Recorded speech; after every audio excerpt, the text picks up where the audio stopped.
gather round, the curtains rising high. It's real talk time, and we'll tell you why.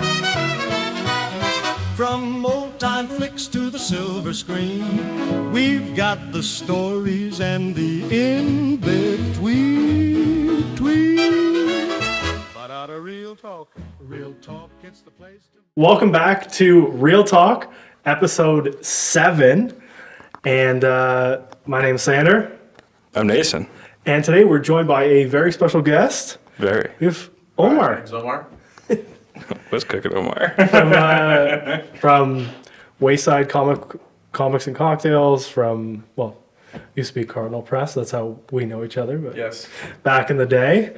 We're just we're gonna be talking movies. We're gonna be talking comics today. A little bit of everything, and then we'll go through Omar's favorite movies as well. Ooh. Put you on the spot. I'm talking my favorite movies. Well, we were talking about at least. Do you have at least like a genre that you would gravitate towards always? Don't really have. I like everything. It's the thing is, I think like anybody's cinematic journey is, you start to watch stuff, you stumble across something, and you kind of deep dive into a rabbit hole. We were talking a little bit before. Like my film journey is like I discover obscure things by my brain. The way it works is I find a director, something I like, and then I have to like deep dive that filmography. Same with like an actor or something like that. Mm-hmm. And I've discovered a lot of cool things that way. But I tend to gravitate towards westerns. I love westerns, horror films. It's another one I love, but not just kind of everything. I also like really, obscure, small, like mumblecore films where people are talking, and that's kind of it. But that's Did you see any of the like recent westerns or anything like the? Oh no, not Horizon. It's back. Horizon? So it's on my list. I haven't had enough. So my whole thing right now is between running a shop and being a dad. I have very little time to invest in things. Right. So I can't, like, when a movie hits a certain runtime, it's hard to be able to sit down and just do it. Horizon. Yeah. So I'm really stoked for it, but I haven't. Kevin Costner does a great job on westerns. He really does. He does. Tombstone is fantastic and always eclipsed the movie Wyatt Earp that he did, but like it's still a great film and very underrated. But yeah, he loves that genre so much. It really permeates when he does it. It's even like I'm watching Yellowstone right now. I'm almost done with that series, and you can feel that kind of passion he has for that particular bit of Americana. Yes. Yeah. That's fair. That's why he used so much of his money to make Horizon. And I hope Well, that it's the next supposed to be one. 3 parts. I'm hoping the Yeah. second part and the third part. You know what? First part was hard to watch. Second part and third part will definitely be better, because the problem with the first one is that because he's making a crazy epic, there's like 20 storylines all developing at the same time, so you have no idea who anybody is because you only spent like 15 minutes of screen time with them, and like they pick up with one guy. Kevin Costner's in it for 12 minutes of screen time. That was a big thing because I was there like, yeah, let's go, Kevin. And then I was like, oh God, it's he's here for 12 minutes and it's a almost 3-hour movie. It's hard, but like, because he's even said it. I think he's like, yeah, it really picks up in the second part. Like that's the one that really solidifies it. It's like if you're doing like a 3.5-hour film, it picks up in part 2. Like that's when it really gets going. You're like, oh well, that's for the average movie viewer. I think that's a huge disconnect. Oh yeah. That's why I did very poorly in box office. Well, you said you walked out as well. I gave it till the last 20 minutes. The only reason I did that is because I was like, something has to happen. And then by 20 minutes, when it was 20 minutes out, I was like, nothing's developing, nothing's happened, nothing's gonna happen. And then I also had my brother beside me, and he was like, we should go. I was like, okay. Westerns are great. They're a fun genre though. Like it's Very. there's such a small period in time in actual history, like the Wild West and the frontier actually took place, and it's just like so. It's perfect Americana, but it's like also so romanticized, and it feels like it's been around for like 100 years, but it's like 20 years maybe. Time period, but like it has that kind of grandiose, epic nature to it, where it all feels like very timeless storytelling, which is a lot of fun. I don't know. There's Western heroes kind of have that thing about them that they feel almost mythical. Yes. And that's a lot of fun. Even if The bad you're boy. looking at John Wayne stuff or Roy Rogers or you still like Charles Bronson was doing whatever, there's always this like kind of grand operatic feeling to a Western that I don't think you get in many other genres. Yeah. Then would you put, so in terms of Western films, because I'm like thinking of other stuff that I've seen recently, would you put No Country for Old Men as a Western film? It's a neo-Western. Okay.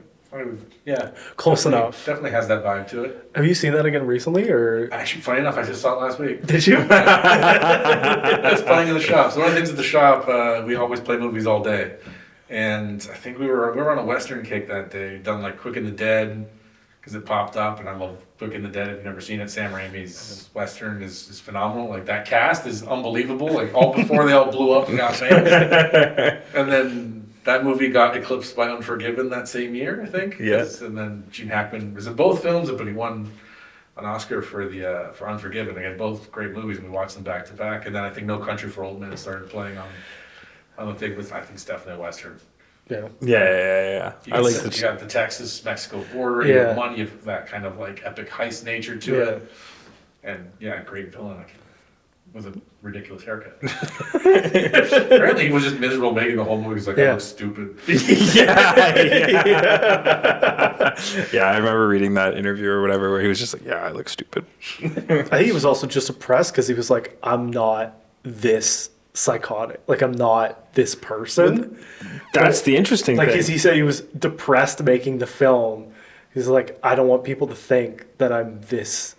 Because he absolutely comes across, like, if you just saw him, you go, okay, that sounds about right. Like, I can see him actually being that way. But he's just so cold. Like, when we were talking about Trap as well, he's just such a cold character. You're like, there's nothing behind who he is, even in that persona. Trap, like the new Yeah. Shamarmalade? Yeah. M. Night Shamarmalade? We've had a little discussion about the new Shyamalan movies. We're talking about the Watchers His, as well. his Yeah. daughter's I doing didn't the realize- Watchers, and then his Yeah. daughter's also the singer in Trap. It feels like a little, it's a little nepotistic. A little bit. But That's how we love our film industry, a little nepotistic. That's how the best movies come out. Unfortunately. You just keep passing it on to your kids and stuff, basically. But yeah, what was the other one that just came out as well? Like the other Western was Homestead. Oh, Yeah. I saw some Homestead clips. was good.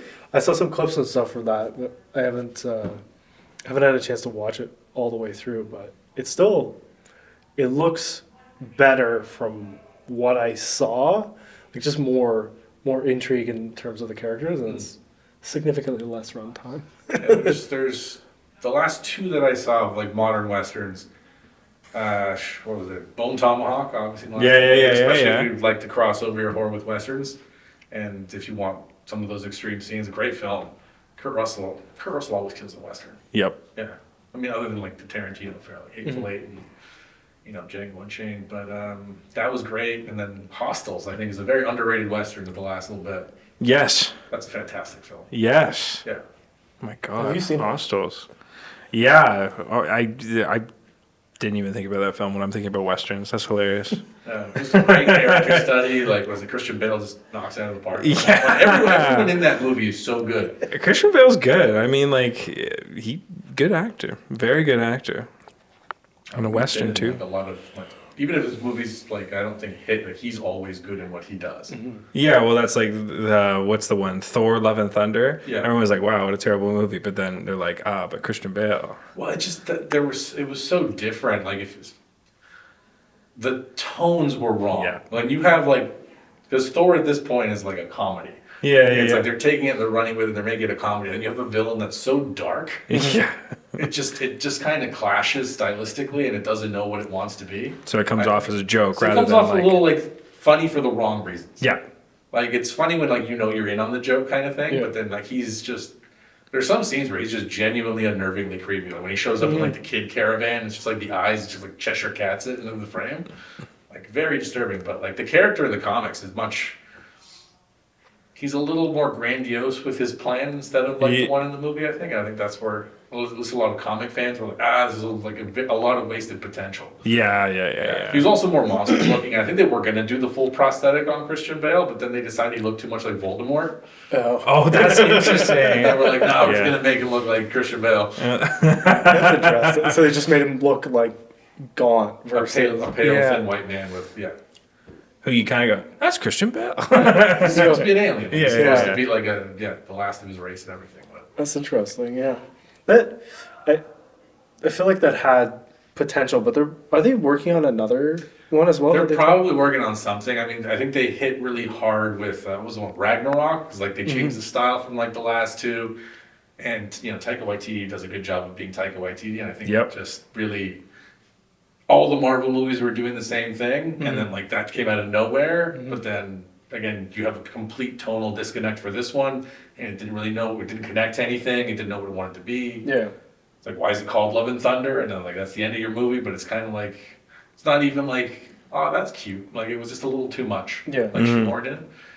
But yeah, I think that's probably why it didn't hit as hard as it could have. But I mean, it's when you have a cookie cutter kind of recipe for films, like everyone says that about Marvel films, right? They all feel the same, they all look the same, and they do something different. It makes people pay attention. But then it's like, how far away do you get off that spectrum where it's too much? Do you feel like a lot of the Guardians of the Galaxy movies did a good job with that in terms of kind of straying a little bit? I think they show such a different side of the Marvel universe that makes it really interesting. Like everyone knows what's kind of happening on Earth. When you get shown the weird side of something, it's like, I'm really looking forward to like James Gunn's DC universe for that. Yeah. Because they're really choosing things that we haven't seen before, like focusing on the parts of the DC universe that are a little bit weirder. Like I'm really stoked to see like a new Swamp Thing film. Very stoked for that. If you've read Alan Moore's Swamp Thing run, it's a very beautiful, esoteric, existential tale about what makes a person. Oh, okay. But yeah, there's a lot to like in there. Just concepts from like Jack Kirby, New Gods, the crazy multiverse of things. There's a lot of, it's more than Batman and Superman. So I'm excited to see where they jump into that. And same thing for Marvel. Like, there was a big event back in like 2007, 2008, called Civil War that was happening that kind of like reinvigorated mainstream comics as well as like Iron Man and Dark Knight, hitting movie theaters and everything. But there was another series called Annihilation. It was their big crossover event, but it was their cosmic event that I picked up. And it's a far superior book than the one that ended up getting all the press. But that's kind of where Guardians of the Galaxy, the modern version of it, all launched. And they did such a good job of it in the comics and like really having a nice entry point into kind of like a scary world of like, this is too much. And I think that's what Guardians did very well. It was a very great entry point to see kind of all the colors and all the lights and all the weirder characters. And they progressed that in a smart way. I think the third movie kind of, I've heard so many people complain about that one a little bit. And I don't know if it's because of the way they've like focused it or because again, they take it a little too much from where they want to go, where they've just, I mean, James Gunn also took a lot of his concepts in that film from another comic book called We 3, which is really funny because he wrote the foreword for the 20th anniversary of that book. And like, all the stuff with like all the animals in that book is all from like We 3. They're like animals that are being turned into like weapons of war and stuff like that. Like, a lot of concepts, but I mean, you take what you know and what you like and you push that forward, right? Right. Yeah, I don't know, like Marvel Universe is also, I think when you have 3 films of something and it's also not pushing a boundary, but it's just kind of living in its own wackiness, you got to do something different. Like the biggest one for me was Ant-Man, like the last one, Quantumania. If you want to reinvigorate your universe and you want to do something different, you have to change the rules, and they're not changing the rules enough. Like that was a perfect opportunity. Kill Ant-Man. Yeah. Like you're setting up a big bad. If Ant-Man can defeat your big bad, why should I care? Of all things. Why are the Avengers going to be needed for this? Yeah. Right? Ant-Man can do it. But like you also, but it's true. Like it's, You're absolutely right. That's You're true, absolutely right. you have to start sowing seeds. I mean, the whole point is like the interconnected universe. So like Ant-Man dies, then you give his daughter Cassie Lang a whole journey of like redemption, seeking revenge, and what she wants to do out of that. Yeah. You have all these other characters that you can propel into different storylines, and you've also now changed the act structure. tell people it's like, well, now your main cast of characters, they can die at any point in these films. No one's safe, and they Up the stakes. they Yeah. do up the stakes that way. And they chose not to do that. They chose to be safe with it, Yeah. and also have some really janky CGI. Yeah. Was it bad? Oh, what's MODOK. MODOK? Yeah, MODOK was bad. Yeah. I didn't get a chance to watch it, so I could live from afar. There's been a bunch of janky CG recently with like, some of the big blockbuster films and stuff. Like we shit on Craven pretty hard after we saw it. It was bad. Did you see it? So movies like that, I choose not to go to. I have very little time to go to the movies. So it's like Madam Web. We save that one. So we do bad movie nights at our shop on Saturdays specifically. So we'll do like a double feature, and we just basically watch a movie that we think is going to be terrible. like Tubi or whatever. Like we scrape the bottom of the barrel. Like that sounds ridiculous. Let's watch. And then kind of my unwritten rule is if you make a topical joke about the film we're watching and you make me laugh, I'll buy you a drink. There you go. But yeah, like we've seen some really crazy things. I think the gem that we found most was one Halloween we found a little film called Terror at Blood Fart Lake. Terror at Blood Fart Lake. Blood Fart Lake. It is the ultimate student film, Oh yeah. Oh yeah. but like it's so bad it's good because yeah. they're doing things in that film that are terrible, but the writing is surprisingly decent. You're watching this, you're going like, why are they being so witty? This doesn't fit the film. I need to know more, and like you keep going. It's absolutely ridiculous. It has a sequel. Oh my There's a return to Blood Fart Lake. God, what a title! Have you seen that? I did. Yeah, we did. Oh yeah. Yeah. What's the Number one's sequel? We had better? to. Yeah, of course, Yeah. of course. Yeah, at that point we had. That's a double it's not as feature. good, but Yeah. yeah. Also, characters come back from the first one that died, and like with no explanation. Oh, what's up, guys? Like Jimmy's Jimmy's back. people laugh in the first one, we'll throw them back. That's so They interesting. must have done well. Got some Tubi revenue. So this guy, the director of that film, we did a deep dive in his filmography. And yeah, it's all like everything sounds like a pseudo porno. When you have like 4 movies called Filthy McNasty, Yeah. but he's made 4 of them. I mean, props to the guy. Like he has his credits on like 52 films. Hats off to him. His IMDb Hats off is to actually him. like- He's working. Like, he doesn't stop. He's just having fun doing Quentin this. Tarantino's made like what, 8 movies? Yeah. Yeah, come on. This guy's got 52. 100%. Take notes, Tarantino. That's impressive. Quantity over quality. That's all it is. Yeah. Just how many can I do a year? That's wild, actually. But no, we love watching movies like this at the shop, and we did Madam Web, we did a double feature Madam Web and Catwoman by Pete Toff, the Halle Berry one, and that actually went really well. We had a great time watching those movies, and I don't know if you've seen Madam Web, but that was also pretty bad. Yeah. To the point It where was like they bad. don't even dub the villain's lines correctly with his mouth movements Oh no. in the film. I Yeah. wasn't paying that much attention. I just. Yeah, like it's none of it syncs up. It's very bizarre. And again, that movie also was like half written by like Chat GPT apparently. Yeah. The early days of ChatGPT when it Yeah. wasn't So good. they were like, well, we'll just use it for everything, and it's kind of the pro and the con of technology. It's like it's like CGI again. Like I was watching this like retrospective about why older CGI holds up so much better than modern CGI. Yeah. Like you'll watch old CGI and you still have that suspension of disbelief, but you'll watch a movie from like 3 years ago and you'll be like, oh, that doesn't look good. Yeah. And it's just, everything's easier now. Yeah. So they don't put as much kind of love and care and attention to the details because you can run anything through an engine and it'll create everything and Yeah. kind of soften things and let it go. But then back then they had to like every part of whatever they were creating had to be constructed, right? So like Yeah. it holds up a little bit better. Yeah, well, the famous one is Lord of the Rings. A guy spent his entire Christmas and New Year vacation building the what's the tower that blows up? What's the name of that? The not Isengard, it's the Tower of Mordor. Mordor Tower. Yeah. So, yeah, he spent he was sat there in the office by himself over his vacation. Like, I have nothing to do, so I'm going to just build this, and then I'm going to run a million renders of it blowing up and falling down until I'm happy with how it looks. And so he built it piece by piece, just by himself. Took him a whole month and a half or whatever. And then they came back and he's like, hey guys, look at this. And they're like, that looks great. Did you go home? No. But it looks good, right? I think that's a very New Zealand tale. Yeah. I don't know if you've ever seen Peter Jackson's early filmography. Maybe, no. Have you seen like Bad Taste, like Meet the Feebles, and like, Oh, yeah, Meet he the was, Feebles, like- yeah. Meet the Feebles is an underrated gem. But yeah, Bad Taste it's a great film to watch. But if you watch Bad Taste, watch the documentary about Bad Taste because it really shows a person's love for filmmaking. So it was his first film. Took him 6 years to make.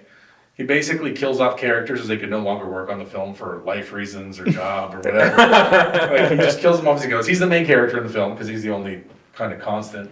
But at the end of that film, they blow up this big house. And they actually blew up a house. They built a house for the sole purpose to blow it up. And that's the film. Like, yeah, that's just how they do it down there. Oh. Same like Meet the Feebles. Like, I didn't realize at the end of Meet the Feebles, like, you know, she has like the big machine gun. Yeah. So they couldn't find blanks in that size. So what did they do? Shot it. They shot real bullets. Yeah. And then they shot real bullets into the set and started tearing things down. That's all like real. So they're just like, we can't do it. We're gonna do it. But you know what? There's so many stories that I hear every time I meet like an older filmmaker or I do some research where they're just like, yeah, we couldn't do it the proper way or the safe way, so we just did it. Like there's this one film, it's a B action movie from some guys in Toronto, and it was like they were fighting these big bad guys, and they have like helicopters and grenade launchers, and there's guys on the edge of sand dunes going bah, bah, bah, bah, bah, with machine guns. He's like, oh yeah, everything there's real. We were shooting actual grenade launchers. We had the helicopter doing crazy shit through the set and shooting guns off of it. We could have died, but we didn't. And damn, it looks good. Yeah, there was one, he was saying how there's the scene that the actor's reaching over to grab a briefcase. Oh, they're in like a little tiny like bunker, like rock, and he reaches over to grab the briefcase with like all the money in it, and then the bullet shot and hit him right in the side, and he got a specific compliment in the premiere, or the actor got a specific compliment being like, wow, the makeup team must have been so good to be able to, get that moment so perfect. And he's like, no, I actually got shot. Like, that is... But of course, you don't tell them. They just go, yeah. The team, we're very professional. We do a very good job, right? Meanwhile, like he just hides the scar on his finger. You gotta just pass it off. It's like, yeah, that's what we planned the whole time. That's what we plan, Some people are doing film theory and dissertation. Well, this could mean this and this, and they're just like, yes. You're right. You're absolutely right. You found out way more than that. You're absolutely right. And not that we had no money. There's been so many movies recently. I feel like they're just so lackluster, but there's so many, like we talked about even around Christmas and stuff. We were talking, did you see that the Coca-Cola ad that they've been playing, that they played and stuff over the holidays? Yeah, I wonder. Like when we were watching, we saw it in like the theater. We're like, oh yeah, this is all AI generated, and it looks terrible.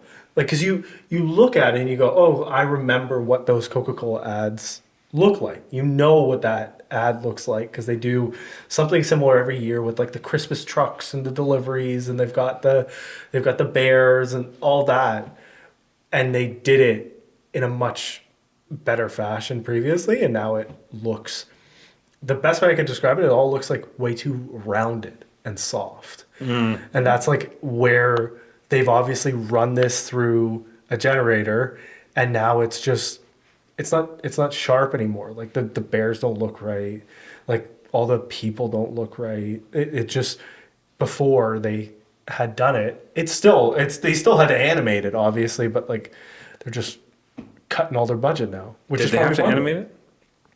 But they have animated it previously. It was like an animated ad before, like years prior. But yeah, they could just use real people. What do you? No. But like, I'm saying, like you're saying they animated the actual like the AI generation. No, I meant like the old ads and stuff were animated. Yeah. Versus this just feels like it was generated and not really. Like I'm sure they did touch-ups, but it wasn't. Yeah, but it was probably like clarity touch-ups in the like the generation software. Yeah. I don't know. It's everything that's AI generated has this like milky, soft, almost like claymation perfection vibe. Very strange, very weird. Now, when you look at it in a glance, it might fool you, but you look at it a little bit and you kind of get that uncanny valley. Like, I can't do hands and stuff. It'll like an extra finger. Or like yeah. And that started that whole trope where people are like, if I rob a bank, I'm going to put an extra little finger that goes on the side of my hand so that when they check the security camera, it was AI because look, I have a sixth finger. Oh, well, I guess we can't use this evidence, as if that would ever work. It's much like in the world of art and comics, like AI is just, it's a sad thing, really. Yes. It's leave AI for the stuff nobody wants to do, like automate that stuff, like let it fix those things that nobody wants to do, but to take the heart out of art, essentially, everyone can tell, and there's just no joy in it. It's not coming. It's just stealing. Like that's all it is. It's just taking stuff from other people and like hodgepodging it together into Franken image and the greatest plagiarism engine. Yeah. It's not creating anything new. Like That's right. Finish your thought. I was gonna say it doesn't really have the ability to do so yet. Yeah. Now I had a very interesting conversation the other day with one of the AI leads in Canada about AI impacting the creative industries. His hypothesis and his team's hypothesis is that what's going to happen is in the next 3 to 5 years, we're going to see the ability to fully generate out a film. So you can go home and you could be like, I want James Bond, but not James Bond. Like whatever the guy's name, McNasty Freak or whatever. That's what I want. And then it'll make whatever you decide to do it. And people will enjoy it and be like, wow, this is really, really, really cool. But you're going to get to a point where it just doesn't have the same cool factor, and that's where we're going to see it blow up and die. But we also, talking about it, we were like, no. It's going to just become background content. So it'll be like, I want a new episode of Friends or whatever your comfort show is, and then it's going to do exactly that. It'll make that, and you'll just put it on as background noise because it's like, yes, something new. And the example he used is, if I say, hey, come watch this crazy film about so-and-so, it's done by AI. You're gonna be like, okay. But then if I said, hey, there's a crazy film about this dude, Steven Spielberg did it, you're gonna be like, hell yeah, I'll go watch a Steven Spielberg film. So what he was saying is that people add value to projects, and no matter how great AI can make a film look or how customizable it can be, at the end of the day, humans still add that element, that creative lining that you can't get away from. And so even if AI takes off and it's all gimmicky and everything, it will eventually crash down. At least that was his hypothesis. Now, who knows, maybe something crazy comes out and it's like, actually, we've learned how to take humans and input their personalities, and now we have all these AI generations. So we actually have Steven Spielberg in an AI form, and he will make all these new films. So now we're doing what is it called? The smart AI. Which could happen. It could very much happen. Yeah, the learning AI where you actually are essentially building a person with quantum computing and everything. Yeah.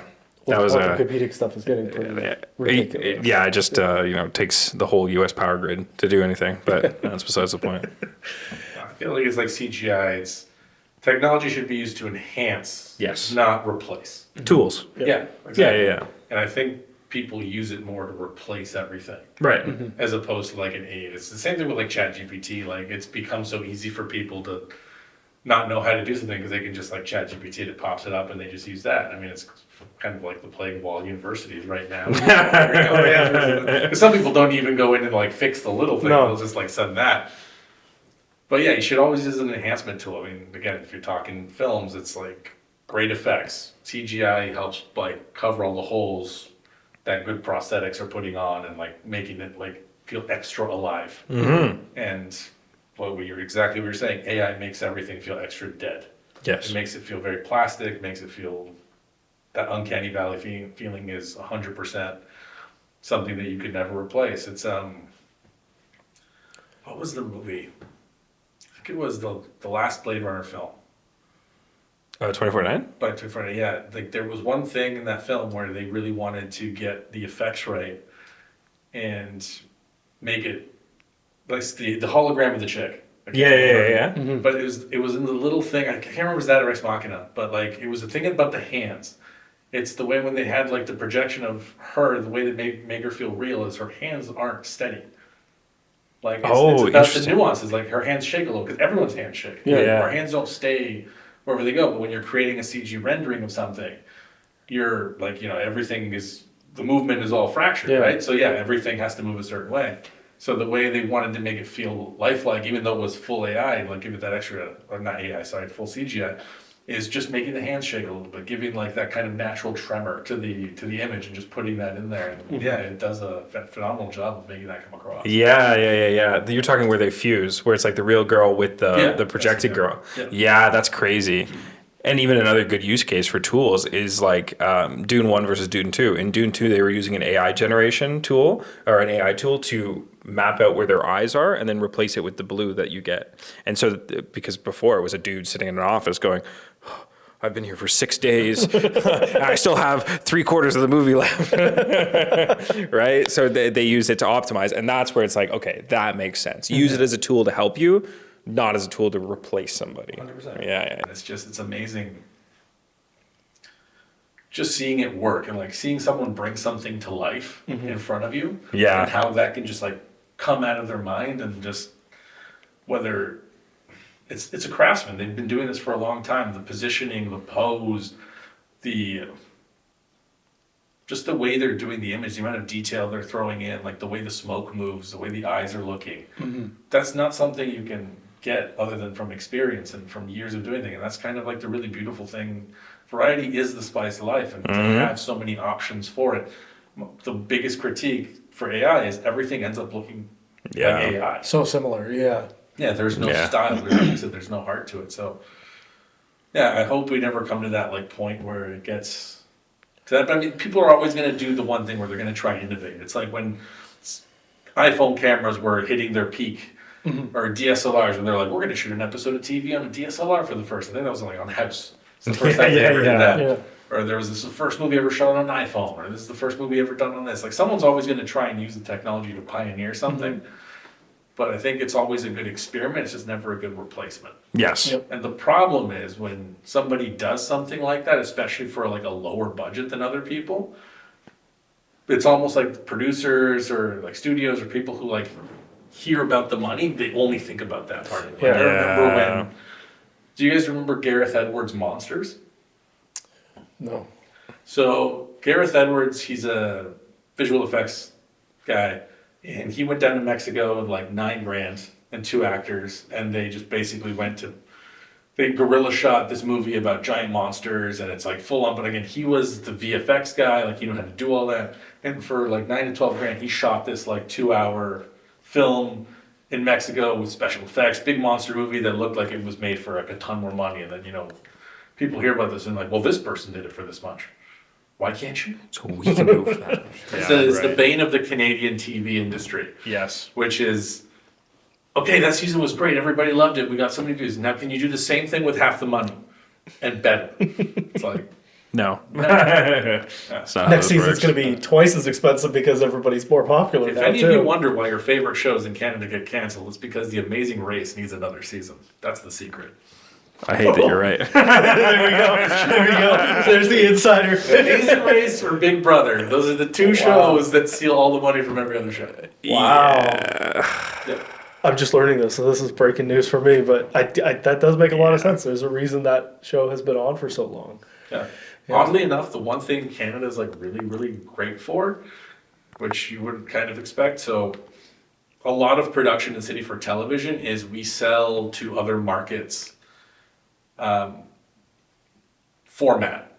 So we shoot a lot of like reality shows and what do you call it? My brain is just like blanking right now. M&W's, Hallmarks. Not Hallmark, like reality TV sort of stuff, like game shows. We shoot game shows and things like that. Like Mr. Beast. Sorry. Yeah, we shoot a lot of these things and we do like a format. They'll do like one episode, and then they sell the concepts and they farm it out to like Japan and China or other like third world country markets and things like that. And that's what we actually sell a lot of in the industry around here. We may not make a lot of Canadian content in terms of like taking over TV because everyone obviously wants to see what's happening in the US. And that's kind of always been the hard thing about being a Canadian creator. But we do farm out all these concepts for other shows to other parts of the world, which is actually very fascinating. Interesting. Yeah, and that's even on like the Hallmark scene and MOW scene. Like we sell so much content to Europe and Asia. Like there's companies built entirely on 2 buyers in Europe or 2 buyers in Asia. Like the new vertical series popping up, literally there's like 6 production companies just farming content out to Asia because it's in the US a little bit too, but it's just so popular in Asia. So they're just like, markets are bigger. There's more population. Yeah. You need to make more content. yeah. It's funny how, so like, I'm from South America, I'm from like Peru, and even the marketing there is just so different the way they attack people, like in terms of content. So like even ads. So like here, if someone wants to run an ad campaign, they usually like do an ad campaign and they're running that one ad for something. Yeah. Over there, it's weekly, daily ads. Even if they're just digital for like your grocery stores, for cars, for everything. So like and TVs are in all these places and they're constantly pumping that out. So if you go to like Asia, if you go to South America, like the ad companies and ad revenue that they're creating from marketing is just exponential in comparison to what they're doing out here. It's Interesting. insane. So interesting. Yeah. It all changes out depending on what market you're in. Yeah, and it's what I really like about the YouTube generation of things. Yeah. So as someone who's like been in the Canadian film scene for a long, like was in the Canadian film scene for a long time, like I've done every job there is to do on a film set. And very much like, kind of grinded my way through a lot of it. And Canadians really do get the poor end of the stick in terms of like funding and money and everything. In Canada, you're the same grants that you're applying to as an independent, like David Cronenberg's applying for, Robert Lantos is applying for, and like the 6 biggest guys, Adam McGowan, like they're all applying for the same money that you're applying for. So it's when you find that out, it's very disheartening because you're like, well, I'm not a talent. There's only so much money in the pool. And even then, like, it's still hard for them to get films made and like pushed through and like put out. And like Americans, I think, get a little bit easier for that. And then if you look at things like YouTube, where there isn't that very much that like door preventing you from getting somewhere because you're just putting content out. A lot of the biggest YouTubers in the world, they're all Canadian. Yeah. Which is very telling, the fact that like, we do put out really good things and like there's a lot of talented people out here. Again, same thing with artists. Like it's surprising when the comics people are like, they're Canadian? Yeah. It's like, yeah, we have a lot of talented people out here. But there's always been that, just kind of gatekeeping a little bit, preventing people from kind of being as creative as they can or getting their vision across. And I love it when a platform can really let things run free a little bit and it's not dependent on this producer or this time slot or this release date or like this budget that we're working with and whether you're going to cancel. You're just putting out content. If it connects with people, it connects with people. And that's a beautifully raw experience. And I grew up again in that transition where I was doing film changes and I was shooting on film cameras and then digital cameras came up and like DSLRs and all that kind of thing. So it's been really cool to see the evolution of that where, before it was very much, and the same thing in comics, like publishing was you had to get a big publisher or you weren't going to put your comics out. Now, anybody can publish anything. Like if you have an idea and you have an artist, you can get together, you can kickstart it, you can fund it, same with films. Yeah. But I love that everyone has those resources at their fingertips right now. And I think that accessibility is a phenomenal thing. And it's something that we didn't have for so long. And this is why the AI thing like bugs me like on that extra level is there are so many talented people pushing stuff out there that when stuff like that sort of takes over and becomes the norm or gets pushed forward, it's like, let's not ignore what else is happening. Yeah, like, there's so much cool stuff happening out there. And there are so many platforms in which to see it. You just have to like go on those platforms. Yeah. That was a big thing we chatted about was flooding the market. And you have so much shit that people don't want to go through the shit and be like, oh, where's the diamond? Yeah. And so they end up just being like, oh, I won't go over there because it's just like YouTube's been flooded by all this AI stuff. Yeah. Meanwhile, you're missing out on all these wonderful artists who are doing incredible work and really moving ahead. Yeah, so that was a big thing that we will see that in the next 2-3 years. And so figuring out how to push through the shit and get to the good content will be an interesting factor on handling that. There's always a period of adjustment and just like finding that next generation of things or how it's all going to work. And it's really funny that it's always the big studios and stuff that are the ones like usually using the shit and like pushing that forward. Yeah. Like everyone else is really trying to keep the heart in everything. Yeah. Well, because they also know that they can survive no matter what. Exactly. It's all money at the end of the day. it's cost effective for them because they're like, oh, okay, now we don't have to spend on a team of 10 people. We just need like 2 people to run this AI engine. And on top of that, those people are now less expensive. And if we push this out, like if it does become the norm to do things like this, and everybody tries to do it, we both have the full market potential to cover all of the AI because they've got all the money in the industry. But also, if it doesn't work, we can go back to doing what we were normally doing just fine, like before. Yeah. So it's always those. That's the approach with everybody, right? Yeah. It's like directors, producers, everything's one for them, one for me. Yeah. Sometimes you got to take that job to be able to fund the thing you actually want to do. Yeah. There's one I love, George P. Cosmatos. So, you know the movie Cobra with Sylvester Stallone? Mm-hmm. So the only reason he made that movie was to get a big paycheck so he could make another movie called Of Unknown Origin with Peter Weller. Which, have either of you seen Of Unknown Origin? No. So Of Unknown Origin, do you know Peter Weller, RoboCop? Yeah. Who also, I didn't know this for the longest time, but is a like doctorate professor of like Roman architecture at a university. I think I heard this. Yeah. Really cool. Like, Yeah. walking into class. That's pretty sweet, "Is that yeah. RoboCop?" But so Of Unknown Origin, I highly recommend watching it. It's basically about a movie about a guy who has a rat in his house and he goes crazy trying to kill this rat. Okay. And it's shot like a horror, like all the close-ups of the rat are done in this very grotesque, horrifying way. And they give you all this history about rat life and, you know, the Black Plague and all these things rats can do as the movie goes on. And Peter Weller's losing his mind and losing his family as he tries to like get this rat that's just like, it's one rat just like ruining his life, basically. And that was like his passion project, and that's what he wanted to do. So he just, Just do it. Yeah. that's it. It's like, I want to make a movie about a guy and a rat. Like, what do you got to do? All right, go that's off. just a lone film. There we go. But I'm not Go going to care off. about his name. His name's Marion.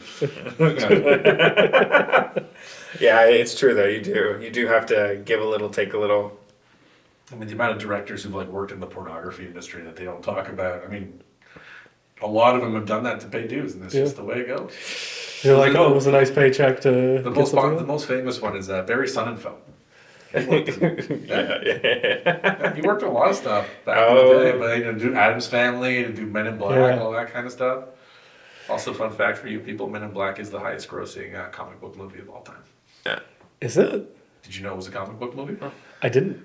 There we go. Learned it. It's got 4 films. Yeah. Fair. But wouldn't Avengers be a comic book film? Of course it is. But- But when you talk about like just like how successful something has been, like Avengers is doing its own thing, right? Yeah. There's so many Avengers films. Right. But as a franchise, take it like in terms of size. So you're taking very well-known concepts and like, pushing them onto the public. This is like a not known concept at all. Yeah. Yeah, and That's then true. you're doing it and like running it through. It's like pound for pound. If you like go by inflation and all that, Yeah. it's probably your most successful comic book franchise. Wow. Yeah, Okay. Wild. I wouldn't have thought that. Yeah, I didn't even know it was a comic book to begin The with. Mask, also a comic book movie. Yeah. I knew that. Yeah. It's also a great movie. Another The real. real start to the Marvel Cinematic Universe. Let's never forget Blade. Yeah. Blade. Arguably one of Yeah. the greatest opening scenes of all time. Yeah. No, Blade's great. Appreciate the resurgence of that as well. And appreciate the cameo. Did you see Deadpool Wolverine? I did, yes. Yeah? Yeah. Did you like it? Did you think it deserved the hype that it got? I have opinions. Let's hear it. So That's what we're here for on Real Talk. I loved watching in the theater. Yeah. I think it's a great cinematic experience. I think it's a fun movie. Yeah. But it falls into the trap that I think most Marvel movies fall into. Like, what's the story of Deadpool Wolverine? I was You don't gonna, remember the story, do you? I was gonna give like a funny example of the fact that it's exactly like the last oh my god, I'm blanking Doctor Strange film. It's essentially the same thing. Yeah, you're getting a lot of cameos. There's a lot of fan service. It's a love letter to the Fox era, and that's great. But like all these movies, a lot of what happens is like they spend so much time focusing on the Easter eggs and the setup of like future things that Yeah. they forget that like the movie's happening now, Yeah. and this is what you're engaging with. So when you have, and again, heroes are only as good as their villains. Like that movie's entirely based on the chemistry and the foibles of like Deadpool and Wolverine. Yeah. But Cassandra Nova, it's not a very memorable movie. villain. A lot of that stuff, like most of the, even the backgrounds of that film are all Easter eggs from like everything that's happened. It's all very tongue in cheek, and it's done in a really great way. Again, don't get me wrong. Like I think they did a phenomenal job with the writing and what they accomplished with that film. But I'm a story first guy, and that movie, it's 68% cameo and maybe like 30% story. Just some wow factor, essentially, just to get like. There's a lot of that. Like a lot of these movies, they forget that the story comes first. Yeah. The characters should be coming first. And like they focus on the characters. Like that's kind of that extra like 10% of what it is all about that dynamic, that bromance, and then there's like a little bit of story, and then it's all cameo flashback and how can we incorporate this, and we're gonna drag this scene on for like 10 minutes, and so you know you have something fun to like remember at the end of the day. But like I like movies that have a little bit more than that. I want to chew on the story a little bit. I want to remember things. I really want to live with the characters, and in comics it's the same thing. Like I'm very much a story first. I like to attach myself to characters. Right. And I don't get that a lot, and it's hard sometimes as a comic book fan. Like my story is that like I wanted to draw comics growing up. I messed up my hands. Like I have a little bit of nerve damage and I can't hold a pencil. So I wanted to draw comics, and then I remember I saw the trailer for Spider-Man in 2002, and I was like, wow, the technology's there. I can make comics move. So I got really into film. And I mean, I've done this whole kind of circle now. I'm selling comics. Back to comics. Back to comics. But like, it's the thing. Like, I love the medium so much, and I love being able to tell those stories. And even in comics, it's like being a comics artist is a labor of love. It doesn't pay exceptionally well. Like most of these guys actually end up taking other jobs. Like, there's a very great Canadian artist called Stephen Platt, and he was doing some bomb stuff in the 90s. And they disappeared because he was getting paid way more money to do storyboards for film. Constantly. And it's sad to see that stuff go, but yeah, like I love creating things. I love seeing like new stories and concepts. And in the current generation of things, like Marvel and DC, they've always kind of, for the last like 15 years, they've been doing the exact same thing. They're not pushing boundaries anymore. Maybe it's the Disneyfication of Marvel when they got taken over and stuff like that, but they're just not doing anything as interesting, or there's like one series that'll stand out, but the more indie world of comics, like there is just so many good stories out there, and so many wonderful things to find, so many things that would make great films. Like one of the series I'm most excited for, so one of my favorite creative teams in comics is Ed Brubaker and Sean Phillips, and Ed Brubaker writes characters like I don't think anybody else in comics. He just really gets voice. Like you can read 3 pages of a Brubaker book and like you know the voice of the character, you know what's happening, and like you really get a sense of them. And as things happen, like you genuinely are shocked as things are going on. And Sean Phillips just renders it all beautifully and like really creates a wonderful world for it. But there's a book called Criminal that they worked on, and been very very attached to this book for years. And Amazon's actually doing it as a series. Oh, cool. And they've actually had a lot of apparently like work on set and like getting to do a bunch of stuff. So that I'm super excited for. Because I've always said the best crime movies ever written are these comic books. Because they're all standalones. Like they would make great like one-offs, and like they do a great job of doing that. They very much fit in that like kind of film noir, neo noir, crime noir kind of world.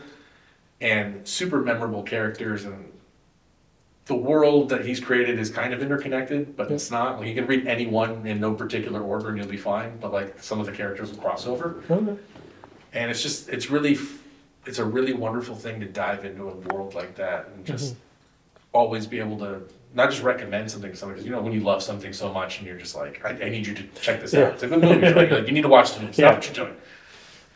But yeah, it's having something that anybody can pick up, and you don't need 60 years of character continuity to enjoy it. Like sometimes that's the hardest part about modern comics is there is always a block for new readers, and they're always doing the same thing. Like after creator's done, or they do something in the world, they have their big event, they'll reset the issues to number 1.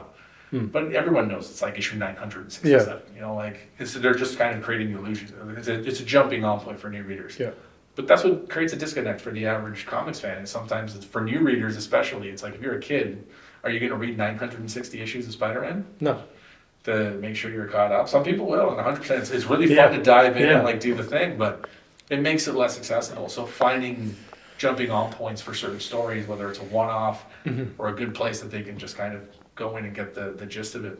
Like, that's a great thing. And that's my job, right? Like, my job is to recommend stuff for you. Like, 100%, I'll tell you right now, there's a book if you should definitely check out. It's called, it's called Final Cut by Ed Brubaker's. Ed Brubaker's dad. This is what I was mentioning before. They're going to do more movies about the like old Hollywood. So Ed Brubaker's grandfather, he worked in the studio system. And if you know about like old Hollywood, the studios were like countries. They were like Vatican City. Like they had their own security forces. They had their own like everything. Their actors were signed to them. Everything happened on the lot. Like it was almost like spies would be in different places to try and get information. That's cool. And they hit a lot of stuff, like whether it's like, scandal and all that, like all that was dealt with differently. And that particular book really deals with like this young woman dies, and like they're basically trying to figure out what happened, and it all happens within like the Hollywood system. But you're coming across also real characters and real people. Yeah. Come around like James Dean and things like that, and it makes it it just adds that level of reality to the story. But yeah, man, like old Hollywood, they have some crazy stories, and like again, people did really wild things. So there was no safety back then. You could easily pay for a tiger to have it shipped over. No regulations and stuff. No It was so regulations. wild, yeah. Yeah, it was Wild West for everything. It's a pretty wild place. In terms of like as you talk about comics being put into or TV shows or movies and stuff, does the new like DCU kind of give you hope that it is going to get better for those films, or does it still feel too weird? I think there's a time and a place for everything. I think the hardest thing was like I'm also like a huge Star Wars fan, and like the biggest thing when they brought Star Wars back was there was no cohesion between the films. It was 3 separate films written by 3 separate people. Yeah. Without a through line.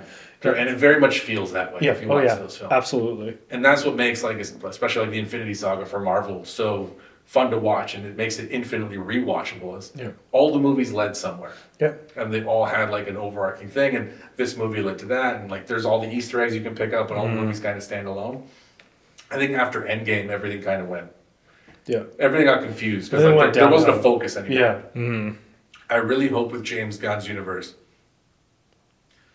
there is a focus again, and they really choose what version of the DC universe they want to show. I hope there's a tonality to it. And it isn't just like, we're going to make this movie all crazy like this, and then we're going to do this with this. I hope there's like just some sort of through line that creates a universe that makes people want to live there and explore it. I think it's interesting too, because before we even see the new Superman movie, obviously, there feels like such a large disconnect between current Batman and this new Superman film, and maybe that's like something that will end up coming together in a more cohesive way. So Matt Reeves' Batman film Yeah. has already been said, because they're going to do things called Elseworlds. So DC does a thing called Elseworlds in the comics. Marvel does the same sort of thing where they just same characters, different spin on. Yeah. Right. And they've already said that the Matt Reeves Batman they're still going to make those movies, but they're just going to consider it an Elseworlds, and they're going to be doing their own thing. So That's fair. as far as I know, the Batman in the James Gunn universe, they want to do a Batman and Robin. Oh, which would Nice. seems like it would be a align. different Batman that's going to align with whatever they're doing. They're doing for that. And they're starting to introduce characters. I mean, the Superman trailer really kind of showcased a lot of what they want to do, and I mean the comics fandom, at least from what I've seen, has been extraordinarily positive to it. Yep. I've never been a big Superman guy, but I always like to be proven wrong. That's fair. Sort of thing. Like there's a couple Superman comics I like, but he's never a character that's like connected with me personally. And I'll always watch the movies, and like I said, I always want to be pleasantly surprised by what I'm watching. So for me, that trailer didn't really feel like a trailer; it felt like a sizzle reel. Yeah, that's fair. That's a good. But at the same time, it's like it's the problem with trailers. So like in my current way I view films, I've stopped watching trailers. I really enjoy going to a film and knowing very, very little about it, because I don't want to see that like big shot that they show in the trailer. Yeah. I want to see that for the first time within the context it's meant to be seen. Yeah. And all the best cinematic experiences I've had are when I've had the least amount of setup for. Yeah. That's such a good point. I do feel like the trailers actually end up ruining more movies than they help these So days. there's a couple famous incidents of this, and I can't remember the name of the movie off the top of my head. It has a God, what's his name? He's in the Shawshank Redemption, the lead guy, the actor. DiCaprio? Not DiCaprio. It's got a Shawshank. Who is it? What's his name? Morgan Freeman? Not Morgan Freeman. Oh, the. I'm just having a mind. Like my mind is blanking right now. He's He's not Tucker Roxy and all the I'll pull it up. Jeez. Yeah. But anyway, so what happened was I can't remember exactly the name of the film. Was this? I think it was a David Lynch film. What was it? Yeah, Tim Robbins. Tim Robbins. There we go. Yeah. There was a movie he worked on, and the whole movie is predicated that in the last 5 minutes of the movie, you find out Tim Robbins is the bad guy Yeah, of the yeah. film. So the whole movie is leading up, and like that's kind of the big twist of the film. So when they did release the trailers for that movie initially, like they revealed the twist in the trailer. So then everyone who made that film got really pissed off and said, "Well, what the hell? Like you've ruined the film." Yeah. So they sued like the trailer because you have to remember, like trailer companies, they just get footage. They're separate. Yeah. They don't Make it interesting. They don't get sound. They don't get a lot of Yeah. things. Like they just get footage, and then they have to assemble from whatever they've like worked on in the film. Yeah. So sometimes they don't know that they're spoiling things Mm. because it's the way they're like setting those trailers up. I mean, they did. What was it, a couple of years ago? They did one for Terminator where they did a contest where they gave you all the footage, Yeah. no sound effects, no nothing, and like Yeah, you yeah. put together a better trailer than Yeah. they put up, right? So I kind of, I don't like that being ruined for me anymore. Mhm. I kind of just want to enjoy it for what it is. Like I'll watch the first couple seconds of a trailer and then I'll just kind of zone out now. I just want to get kind of the gist if I'm like, what's this generally about? Yeah. What actors are in it? Who's the director? Mhm. And I want to trust that. I want to trust my instincts from there. It's like this actor has not failed me, or this director I really enjoy, or I really like what this producer is working on. Because it's nice to go in blind. There's just so much pre-perception when you go into a film. I mean, how many times have you like walked into a movie and the trailer was better than the film? Too many times. Sometimes. Too many, like Craven. Like I was going to see Craven recently. It was absolutely the best, like example of that. You go, okay, like maybe this has some potential. It's not going to be as bad as like Madam Web, or you go in and go, oh, okay, there's a chance it might not be a Morbius film, and then you walk in, and you go, oh yeah, it was absolutely horrendous. But the worst thing that I've also seen them do recently is like And before. first of all, Morbius got a second release after the whole It's Morbius time. I know. Well, because And it failed again. Yeah. It's really sad. but they should do it again. They should go for a third. See what happens. Yeah, well, and that shows how studios are looking at the markets, because they were just like, oh my god, we're seeing so much spike in the marketplace. It's social trending. Wow, let's re-release it. Not even paying looking at attention. context. Yeah. Yeah. But what they've been So doing funny. recently is like on YouTube, they'll release the first 8 minutes of a film. You see it. Yeah, I've seen that, yeah. And I'm like, why? Why are we doing this? Like, this isn't helping. And you know what?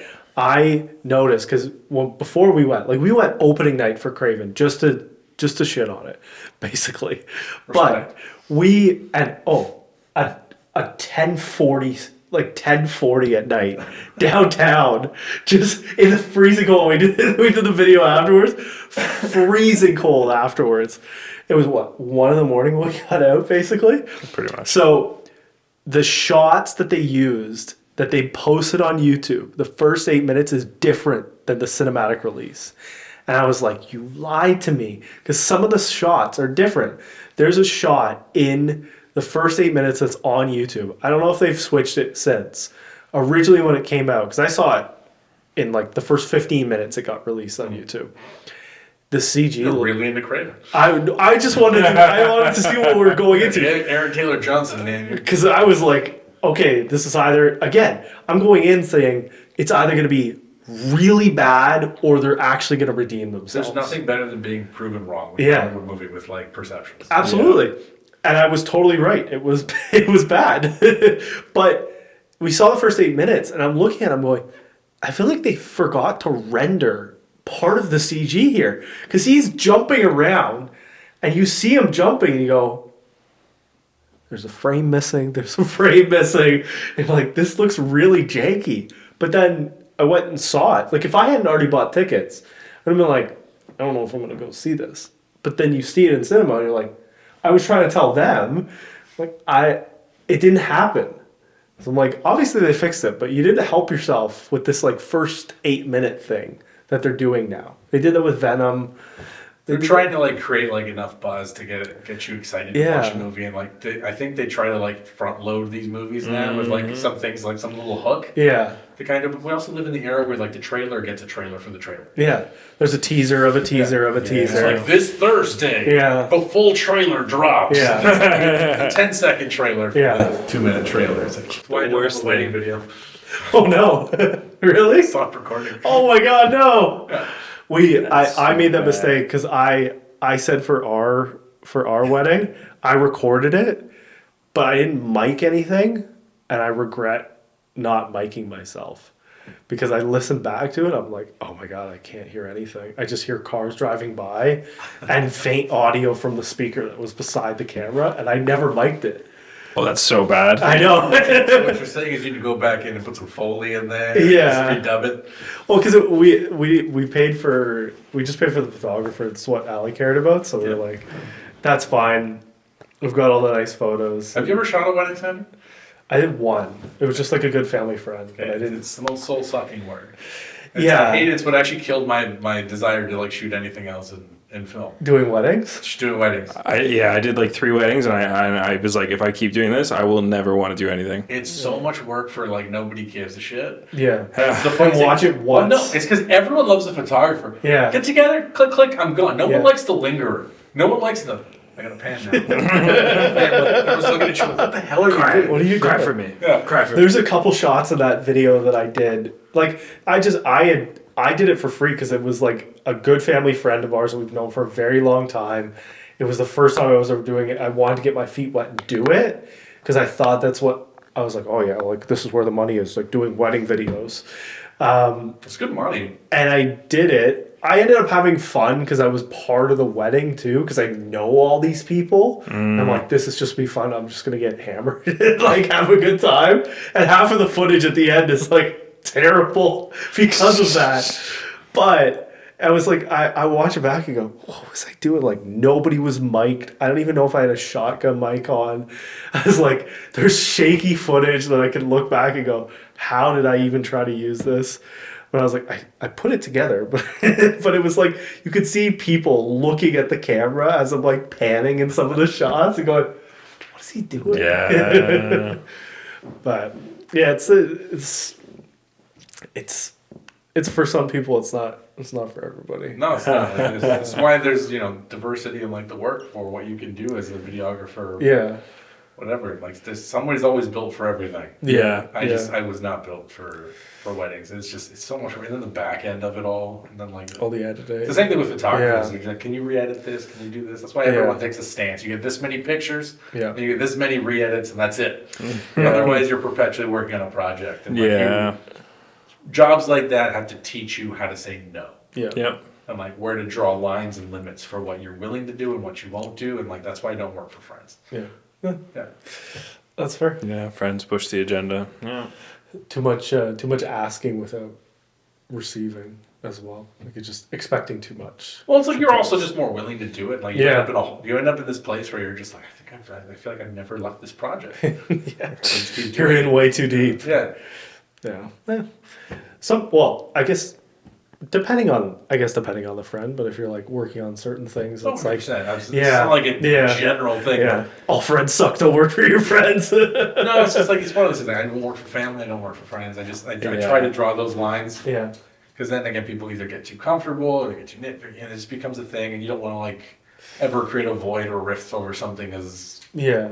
Tarnish your friendship over it almost. 'Cause Yeah. You're like, what do we have this like weird work life that's like working with family. It's the same thing. You gotta draw a boundary unless it's like a family business and then you're screwed. it takes a with certain kind of person who can work with Yeah. their family or their spouse or whatever. It's not for everybody. Yeah, no, absolutely not. I mean, well, I guess even in the coffee shop and stuff, like you and Ashley did it really well as I saw, but really well for a very long time. Like, But was Ashley in the film industry as well? She was, yeah. So She did. She worked on budgets and things like that. so She's a you production guys manager. would have worked together at some point, hence how you No, met through so I that? actually Or? met her. I was working at VizTech at the time in the camera Oh. rentals department, and she was returning a lens. There you go. You Yeah. go, hey. We were chatting as she was returning the lens, and ended up being that she knew one of my coworkers, and then that coworker proceeded to, well, his words. First of all, he said to me, "You know, she's dating someone right now, but he's too short for her."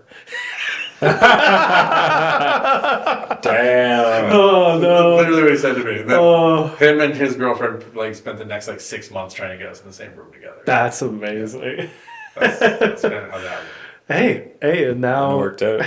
and now you've got a beautiful son together, and the rest is history. Yeah, and that friend. So we're going to bring it back to movies for a second because it's. You asked me have I seen any movies? Yeah. Now my brain is going. Yeah. So we became really close friends. We both left VizTech at the same Yeah. time, and when we were unemployed, we started playing Borderlands 2 together. I got really into the game. Oh, And then again, I heard there was a Borderlands movie coming. So the new Borderlands movie is now on a Prime. is it? Yeah, it is, and my God, it's just not good. Just can't watch it for Yeah. free, even. You Like will that's how watch bad it but is. That's the perfect example of having a great cast. Yeah. That's completely miscast, and a great director just not knowing what he wants to do. Yeah. That movie in the span of 5 minutes will get Yeah. 4 different tones that are contradicting themselves. Yeah. The action is bombastic, but it's serious, but then it's a joke, but then it's this, and then it's very spacey, and then the colors Interesting. change, but then they're shooting it like it's a war. It's what are you trying to accomplish Yeah. in this particular time? There's no tonal cohesion to it. Yeah. Eli Roth is a good horror director. Yeah. He was great as the Bear Jew and Inglourious Bastards. But I don't know if he was the right person to direct that film. They take the lore and they do weird things. And I love Kate Blanchett, but she does not have she's just not great in the role as the main character mercenary action hero type. Yeah. It reminds me of that era where they were trying to turn all these dramatic actors into action heroes. Yeah. They were doing it with Paul Bettany and Jude Law, and, Yeah. it just never really felt right. Yeah. That movie very much has that kind of feeling to it. Interesting. And it takes all it makes a very humorous, very fun video game, and it makes it kind of boring. Mm. Yeah, I never got a chance to play the video game, but I feel like they butchered that film because it was really, well, we looked at it as well, but it was an unlimited budget. It was $130 million for that film. And you go, okay, how much did Kevin Hart get? First of all. It's a huge gaming franchise. Yeah, absolutely. And you had potential because it's such a big gaming Yeah, franchise. the market was there, yeah. And you go, let's just destroy this. I feel like they're going to do that with the Minecraft movie. But that's Jack Black again. Yeah. He's in all these movies. Yeah, I know. And he plays Claptrap in Yeah. that film. He's the voice. It's the thing. It's you're kind of those movies. I think come from a place where it's yeah, we're gonna do the fan stuff, and we have this awesome built-in fan base. They're all gonna come watch this movie. But then they're well, we have a good relationship with this actor. We want to throw this actor in this movie, or we have a contract deal with this person. And I think the business of Hollywood is the biggest interference of films like that, especially genre fare. Sometimes you get really excited because they announce a film, but then suddenly you're well, what are they doing? This, none of this is right. Yeah. And it's obvious that it's not a person. It's a lot of these mandates for this actor or this thing or whatever was happening was coming from someone who has no care for this. This is all a business decision. Yeah. And that movie very much feels like a lot of business decision. Yeah. 100%. Do you feel like they're then, as I was saying, do you feel like they're going to do a similar kind of business decision with the Minecraft movie? Does it feel like that? So I've never played Minecraft, so it's not my generation of things. That's but fair. I don't know. It's The possible. Mario movie was fun. It's also demographic. Yeah. It's like Sonic the Hedgehog films, right? Yeah. Which are doing so well. They do It so just well grossed because $1 billion. they hit the Yeah. demographic. They don't have to be masterpieces in cinema Yeah. to be successful films. And I think that's what some people have to get out of their head sometimes. We're well, this movie didn't have this or that or whatever the hell. It's Yeah. but it did what it wanted to do, and it did it well. Yeah. Sometimes you go to a movie because you want to turn your brain off and watch. My best example of it is Godzilla films. It's Oh, yeah. Other than -1, tell me any human story from a Godzilla film that was good. I want to just see the There's monsters nothing. fight. How many times have we said That's that? why Yeah. you go to Godzilla versus King of Monsters or Godzilla. You want to see them fight. Yeah. Like, that's why you go That's to all that you film. care about, Pacific yeah. Rim. I want to see big robots. I don't really care about everything else. To be honest with you, I love when there's a good heart to it, but you have to make a choice. Yes. But dedicate your screen time to what people actually want to see. Oh, I want to see those people. I want to see those monsters But fight. that's again, Godzilla Minus One. I think was so successful because it came from a different place. And Yeah. Yeah. very much took history and events and then added Godzilla, but fused them together in a way where everything was cohesive with what they were going for. And again, that human story you can actually watch that probably without that, and you'll still have a fun movie, but that just elevates that film to the next level because you actually gave a crap about all these people and that journey and the PTSD and the kamikaze pilot story, and at the end, is he going to actually finally achieve his grandiose thing about being he actually wants to live, and that's the whole point of the movie. It's about people trying to live after all that misery, right? And then you have the through line of there's a big monster, and I think that's why I love horror cinema and monster movies and all kinds of genre fare, because you can take huge concepts, really emotional concepts, and then you can kind of present them to people in a very digestible way. You can present them in allegory or metaphor. I mean, that's what's so great about the monsters. I'm a big werewolf guy. I love body horror, but it's also just about people use werewolf films to do things about growing up and coming of age and adolescence and the way your body changes or the monstrosities of life. And you can use so many things to represent other things that are really hard concepts to digest, but you can make them digestible. And I really like that about genre fare. Yeah. There you go. When you're looking at things that are too realistic sometimes, and there's a time and a place for it, but sometimes I just don't want to be sad. I want to go to the movies and I want to scream a little bit and I want to get that out of me and I want to feel an experience. What's that one? There's that new war. It's not new war. There's that one war movie that everyone's been talking about. I haven't seen it yet, but I've seen clips. And it's supposed to be the hardest movie to watch. All Quiet on the Western Front? No, not that one. It's I think it's a Danish film. A newer one? Or the older one? It's from the last 10 years. I think it's 1917? Not 1917. No, I know the one you're talking about. Yeah, that shows the atrocities of war. Yeah, it follows one character. Yeah. And by the end of the film, he looks like he's 25 years older. And they're making him kill people and they're making him do all kinds of things. And it's just a young kind of guy who just joined the war effort. And then just all the atrocities of war and what they've. From the German perspective. From the German perspective. Yeah, All Quiet on the Western Front. Can't write that down. It's not All Quiet on the Western Front. It's got a different name. Oh. We're going to check. This is where Julian's going to fact check us. Don't do it, Julian.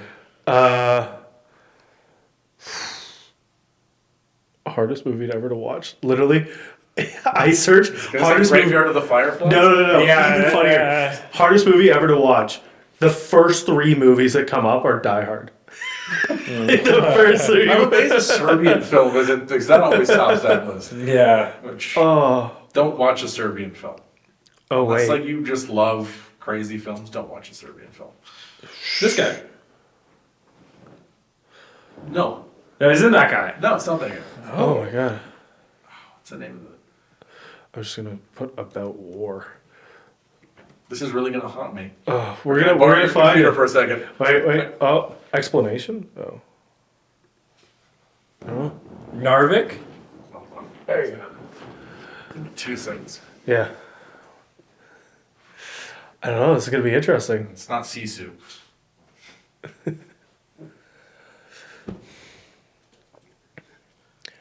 Have there been? You said Norwegian. It's not. It's from Europe. I can't remember. Okay. Oh, okay. Have there been many war movies like that recently? Not really. Eh? Aside from Fury. but the most recent might have been It's 1917. called Come and See. Sorry, it's from 1985. Oh, yeah, okay, the old one. It is the old one. You said I know. newer. I think I saw a really good a really good restoration of it. Oh, okay. It was. I think I've seen it in bits and pieces, but I've seen a Criterion's restoration of it. But yeah, Come and See, man. That's a movie I can't find it in me to sit down and watch all the way through, because the very few parts of it that I've seen. Oh yes. Are just wow. I had a whole conversation about this movie the other 2 weeks ago. It's supposed to be the most grounded war film, and it's supposed to be like just appalling. Yeah. Yeah. It's very highly rated. Like it for overall in terms of like 92% on Google, 4.6 on Letterboxd, 89 on Rotten Tomatoes, 8.3 on IMDb, which feels low. The Rotten Tomatoes, the audience score is 96. Yeah. I think that's one of those movies that you're like, you only watch it once, but it still makes your top 10 list, and you'll never Yeah. watch it again. Yeah, It's like, you don't wanna- you can't like go Open that through it box again. again. The whole film is on YouTube. It's like, I'll put it on my watch list. I haven't had a Put on chance your to watch see list, it. then, and I want to see the review. I'll do a review. It's gonna be. Yeah.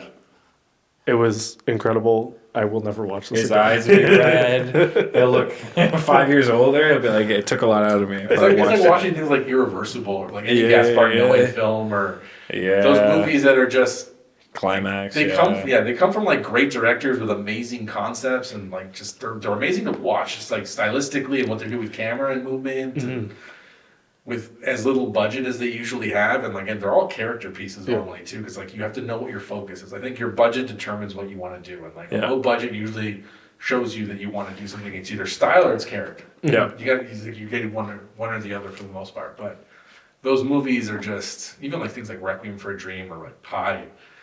They're movies you tend to just watch once because they're just hard watches. They're gonna affect you deeply, and like again, this beautiful thing about artwork is it can touch you in a very hard way, but some things you just don't want to like re-explore or continue. You're just like, oh my god. I know how that film made me feel, and I don't want to experience that again. But it's also like movies that you can only really watch the first time. Yeah. Maybe the first Yeah. time. Like, it came up in conversation like The Usual Suspects. Yeah. Movies like that where like the first time you watch it, like the twist The twist, yeah. blows you away, and then like you watch it the second time to see everything you missed. Yeah. And then like it's still a good movie in subsequent views, but it's just you never get that experience again. The first experience. Yeah. I remember my dad showing me that movie when that was probably like 10 years ago or so. Like he's like, oh yeah, we're gonna sit down and watch this film. I was like, okay, whatever. And I look back at it now and I go, oh yeah, I would know some of the actors and stuff. But then you get to the end and he will still tell me, he's like, your jaw was on the floor at the end of the film where he just starts walking. You're like, wait, this whole film is now like upside down. I gotta watch it again. And I gotta get Allie to watch it as well. But I don't know. So I feel like great films, especially ones that like may hit you like once. Yeah. They're like young love, you know. Like it's like you're experiencing things for the first time, and it's kind of making you feel something you've never really like touched on before, or like it's just blowing your mind about like what the possibilities of reality can be for what you're watching. Yeah. Yeah. That's a good way to describe it. Like young love. I like that. Yeah. Some movies are like a first kiss, man. Like they'll just like, and then you just kind of deep dive into whatever that's happening, but like it's never the same, or like you have that like memory that's ingrained into your experience. That feeling. That makes it, Yeah, some of those movies, you'll never forget watching it and you go, oh, I wish I could experience that again for the first time. Yeah, the authenticity. Well, the question was, what movies are like ones that you guys are like, oh, man, I wish I could go back to that first time I saw X film. Yeah, I was thinking about this as we were talking. I was like, The Usual Suspects is actually like a really good example of that for me. It's a phenomenal film. Other things that I wish I would have just seen differently would have been Interstellar when it came out. I wish love Interstellar. I do. I've never seen it. It's the one Nolan film I haven't seen. Again, run time. That's fair. I wish I could have been at some of the old like releases back in the day of like Casino or Goodfellas or The Godfather. Like actually what that would have been like to experience that in cinemas. I've just had the ability to watch it now digitally, which doesn't do those films justice in the same way that, especially with The Godfather, because even just watching like the first one or the second one, which was debatably even better, to see those in cinemas and experience it with people, like get dressed in a full suit and go watch those films. But yeah, I think that those would have been ones that I wish I could have seen, but experience wise, yeah, I think yeah the the one that I always I go back to too because it's on my like top 10 list is Planes, Trains, and Automobiles. Because I can now look at it even in a deeper sense of his his character and the how his life is just essentially falling apart and he's just putting the pieces together essentially like scene by scene, and he doesn't have anything left. Like he's sad, he's depressed, he's just trying to fill the void with like talking to people essentially and like make his life happy in that kind of way. And I think that rings so true to how people live their lives now and the just emptiness where they lose something. But that would have been a good one I like to remember seeing for the first time as well. Do you have any like that you go, I want to see that again? I was very fortunate. Like the first time I saw Star Wars was actually on the big screen. It was right when they re-released the special editions, and I remember even as a kid, just like how big that was. Yeah. Like I'd heard about Star Wars and I really want to see it. You know, it was on like I managed to like avoid it until that point in my life, and it was like 97, 98. And yeah, getting to see those films on the big screen That would have been was a very exciting time. Getting to see all the re-releases and getting to experience that in a cinema with other people. That was definitely a good time. But even like one movie that I love, and I don't think it's one of my favorite movies of all time. And I don't know what it was about the film that like just connected with me, but like it got to me on a personal level. It's one of my favorite films. It's Before Sunset by Richard Linklater. Like I love the Before films. So have you guys seen the Before films? No. So the concept for them is usually the first one was Before Sunrise. They made it like the 90s. And they just took two characters. They basically meet on a train. They spend the night just walking around. Yeah. Ethan Hawke. Yes. Yeah, they basically have like a romance, and then they're supposed to get together, and then like they do Before Sunset like 10 years later, and it's you find out what actually happened, and it all takes place in real time within like the 2-hour span of the film. And yeah, there's just something about the way those characters were portrayed and the way they do dialogue. And I know for that movie, they just like worked on the characters and like they were writing like deep journals and like they just really feel like real people. Like you're really watching two people connect. And there was something just beautiful about watching two people connect in that just completely honest way. It's always left a mark, and I love those films. That one in particular, Before Sunset, because I saw that one before I saw the other, like Before Sunrise, and then they did Before Midnight. But great films, especially like just show different parts of growing up and longing, and they don't kind of sugarcoat love, which I really like. Like there's moments where, you know, especially like Before Sunset, like he got married in between and all these things, and he's not having a good experience in his marriage, and he has a kid, and like how that factors into that, and you know how she's seeing love, especially after having like kind of like the most. If your life was a movie, right? Like if you had that one thing, like how that affects every relationship you've ever had thereafter. Like and there's just something about that portrayal of those characters that will forever live in my head and just makes them real people, and it's. Watching them over the course of those films is pretty phenomenal. It's even something like Boyhood, which was a same director, just that experience. Yeah. I think that was kind of what inspired him to do it, is just following two people through life and then just seeing like a kid actually growing up and doing it. I mean, thank God the kid could actually like act as he got older. You know, imagine if that didn't happen. But like, no, it's like that's an experiment in cinema that I was like really, really into watching. It was really cool to see real connections, and that's what that felt like. And you experience it in real life, but it's just nice when you can kind of get that juxtaposition. You don't know when, like, whatever time of life you're dealing with, when, like, the right movie kind of comes along and just does that for you and makes you either, like, sets you on the right track or makes you feel something that you didn't know you needed to have to see somebody feeling as well. And I think there's a catharsis in cinema and art in general that you don't get from anything else. Like listening to the right song at the right time, like when you're feeling down or if it comes on for the first time, and you don't get that like similar experience ever again. And like I said, I'm a character and a story first guy, and like that really just cemented that, I think, for me. Yeah, it's amazing what cinema can do in that kind of way to like. And without the bombast. I mean, it's just two people walking around Paris talking. Yeah. Yeah. Just it's great that you can have that kind of just exactly what you said is like what you need in the time that you didn't even realize that you were like needing to see that or to. It's even just in like probably your day-to-day life. How many times do you quote certain lines from a movie? That Oh, just yeah. have stuck with you forever, right? Absolutely. All the time. Is there anything you could go back? You wish you could go back? I have three Three. very different worlds, but Okay. Stalker, 1979. About a contained zone that the government doesn't want you to go in. Kind of dystopian future, but not really, kind of grounded in reality.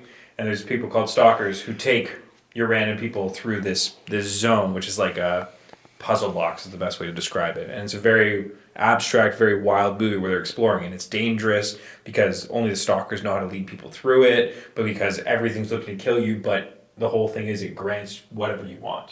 So your wildest dreams are there, and that's why the government's controlling it. And so the first time I watched that, it was kind of ruined for me because I watched it, the visuals out of the side in a restaurant because I was having a meeting, and they were like playing it in the corner on a projector, and I was so intrigued by the visuals that I think I went and asked what was playing, and then they were like, oh, it's Stalkers, a 1979 film, kind of abstract. And I was like, okay, and I looked it up and downloaded it immediately, and then I watched it when I got home. And I was like, damn, if I had not seen these visuals, I would have been so impressed. So that one, so Stalker from 1979. Oh, I think it also has a perfect Rotten Tomatoes score. Really? Yeah. I was just looking Wow. up to make I sure haven't that seen this film. I'm going to go. 100%. Yeah. Right there, 100%. 100%. Wow. Yeah, That's impressive. Crazy. So I just like the cinematography and just everything about it was so just about people being people and dealing with all these things that come when you're pursuing something that tempts you with your greatest dream. It's very interesting how people react. So that's a big one. It's a great concept. Yeah, Yeah. crazy. Very real. Yeah. Very accurate. Yeah, so that incredible. Midnight in Paris, as you were talking about walking I love around. that movie, man. See, yeah, So much. And that's the same sort of thing. That's Same. actually, I would add that to my list. Yeah. Midnight in Paris. That because first time watching that, I remember it. Oh, it's like a romance, this, that. I was like, oh, okay, whatever. I'll watch it. Sure. And I was like, yes, so good. That movie makes you want to write and like just live a different kind of lifestyle. Yeah. There is no better Hemingway than that. Yeah. Yes. And so, in following that, Secret Life of Walter Mitty. First time watching that. We've said how many times? How great is that film? And it was funny because I watched that as like a random trigger pull. Like I was just like, I don't know what this is about. I can't really get Are a you talking about read. the original or are you talking about the Ben Stiller? Ben Stiller one. The Bell. But the original, yeah. I haven't seen the original one either, but the Ben Stiller one that feels very well connected as well. Like it really, I don't know. I felt like he did. A really That's good one job. of those movies, especially just from talking to like creative folks. Like Secret Life of Walter Mitty, especially for I think photographers and videographers. Yeah. There's something in there that hits them on like a primordial level, Yeah. and like it's just something about because that's one of those like great movies not enough people talk about. Yes. Yeah. Yes. I feel like that doesn't get enough recognition. Or Yeah, that's it's like kinda a sleeper. in the mid tier. It's like Yeah. rated, like I think 6-7 stars or something. Yeah. It's Yeah, not yeah. like no one really talks about unless if you talk to a certain But it's such type a- of person and they're like, yeah. I love that movie. It's such a. You're like, It's such a beautiful like. It's just a really. It's a beautiful character story. Like it's just his Yeah. journey, and I'll always remember. Like I can still think of the freedom that movie embodies when he is longboarding down that hill and he's ripping down that hill and he's cutting the corners and stuff. That's what like I feel the beauty of that film is. That's I think dead center in the film, but I think that really encapsulates like, him just letting everything go and A lot of just people forget how to live their life. yeah, Yeah. exactly. That's the Doing whole job, point, and yeah, right? You don't go out and do the Yeah. things. It was his what dating profile was it that he was like trying to maybe find somebody like the Yeah, girl yeah, on yeah. but yeah, that was the him like explaining because I think it's Josh Gad on the other end of that phone who he's talking to, like the dating person that calls him. But yeah, that's a good That's a good like sleeper film as well. Yeah, and I love how it takes you through this journey and this growth of a person and realizing what life truly is about. And he finally gets the photographer at the end, and he finally is sitting there and he goes, "Aren't you going to take the shot?" And he's like, "No, if I really like a moment, I just like to sit in it." And then the moment comes and goes, and it was like, wow, it was never about taking the perfect photo. It was about enjoying the ride, enjoying the journey, enjoying the experience that was there for you. Sometimes you don't have to take the photo. And I remember being like, damn, that moment. And to get that moment again, whew. I think that's just to get real with things. Yeah, That's something. That's an experience. I think I think everybody in this generation needs to really remember, and I think that's a big part of that movie's connection, because everyone almost lives their life through a smaller screen, and they don't realize that the real world is much bigger than or whatever. I was gonna say the Taylor Swift concerts were the best example of that, probably. Taylor Swift, or even what I was going to say, because we'll go into Taylor Swift after this, is like, just like going and traveling the world and being at these points, like when I went to Mexico City and I'm exploring around there, and there's so much history and so much. The city's beautiful. I grew up there. Oh, there you go. Yeah. Fuck yeah. Like, I'm walking around there and I'm just like, oh my God, man. I'm so used to Toronto, where we're always constantly ripping things down and putting new things up because we're like, we don't like the old stuff. We have to find our identity. Going to Europe. I love going to Europe because like you just touch a wall and you're like, this wall has been here for like 2,000 years. Oh yeah. Like, Yeah. Like when we were in Italy and you see all the ruins and stuff, and you're like, we're standing in the Colosseum, and you go, Holy, yeah, exactly. like I'm touching a wall. I'm like, how old is this thing? And Like, you're this is having- incredible. And you're having this experience and you see people and all they're doing is, Yeah. and I'm like, guys, I have a camera on me. Yeah. I'm going to take it in first. Like, holy shit. Like, take that moment and just really be like, wow, I'm here. I'm in this. Use your senses. Touch things. Yes. Breathe things in. Yeah. Like, listen to it. I think that's actually something that like when we were over there, as much as we joked about it afterwards, but I'm like, we actually didn't take a ton of photos. Because you're so And we're like it was actually nice to be so immersed in it, because we were just there to enjoy ourselves and just be part of the culture, and not just be like, okay, let's take a photo or video of like everything that we see, because there's so much cool stuff to see. Like, it is absolutely a stunning place no matter where you go across that country. Food, man. It's incredible, and we're so used to just like snap, video, like all the time. And so it was actually nice to kind of, I feel like we didn't even say we were going to do it. We just subconsciously did it because we were just there experiencing how amazing this place was. When was the last time you saw a movie or like with friends when somebody wasn't on their phone while watching the movie? Well, when we go, it's like, it's usually That's like when you're doing the thing, but like, it's, everyone's guilty of it too. Like, you're working while you're watching and stuff like that. Sometimes you just forget to put it aside. Everyone's guilty of it. It's very hard to do. It is very hard to do, but it's one of those things where when you do it or you forget your phone somewhere, like it's nice to just be there. The purity to it, in essence. Versus like just waiting for the notifications to pop up. Yeah. Bang, bang, bang. Or just like, I'm going to be somewhere, I'm trying to immerse myself in this, but I'm going to be somewhere else mentally for a little bit too. It's like how that's that disconnect. Is that we want to be in 3 different places at once. We forget to be like right here where we're standing sometimes. Yeah. And what always used to, I'm just talking about grounding ourselves and taking in the moment, what always used to mess me up when I would travel anywhere and go to like a specific viewpoint or see a site that had been there for millennium or whatever, was like, you're standing there. So I was in Mexico. I was on one of the, I can't remember what pyramid I was on. You're in Teotihuacan? Yeah. I was on... Moon or sun? Like, bigger one? The bigger one. Biggest one. Yeah. Yeah. So I went all the way to the top and I was standing there overlooking just like the environment.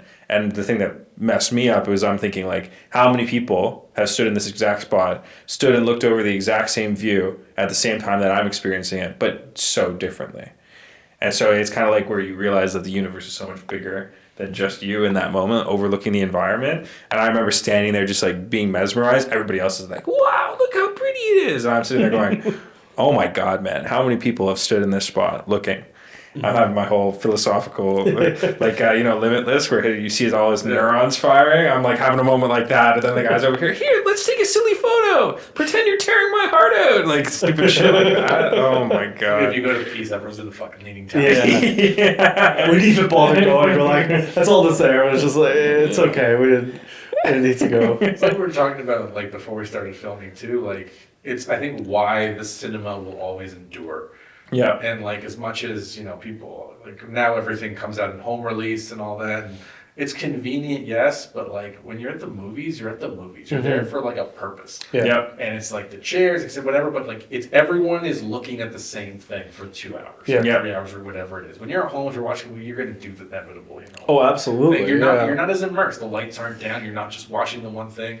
And I think there's nothing that can simulate that experience. Yeah. And like if you go IMAX, there's even bigger versions to that, especially depending on the movie you're watching and that sound hitting you in a certain way that your home theater is never going to be able Can't to do. recreate. Yeah. Short of being in here, basically. Yeah. Like actually doing a screen. Like watching it with people, like that's also the beautiful thing about Yes. going to the movies. It's other people's reaction, and that's what can also ruin a movie experience. Yes. At the same time, It's sometimes a double-edged sword because someone's talking or they're doing things. Oh, yeah. I remember my favorite. Like I'm gonna ask you guys the same question. It's like my favorite movie viewing experience I've ever had was I was in BC and I went to go see Serenity by Joss Whedon. Yeah. Which is the movie spin-off of like the Firefly show.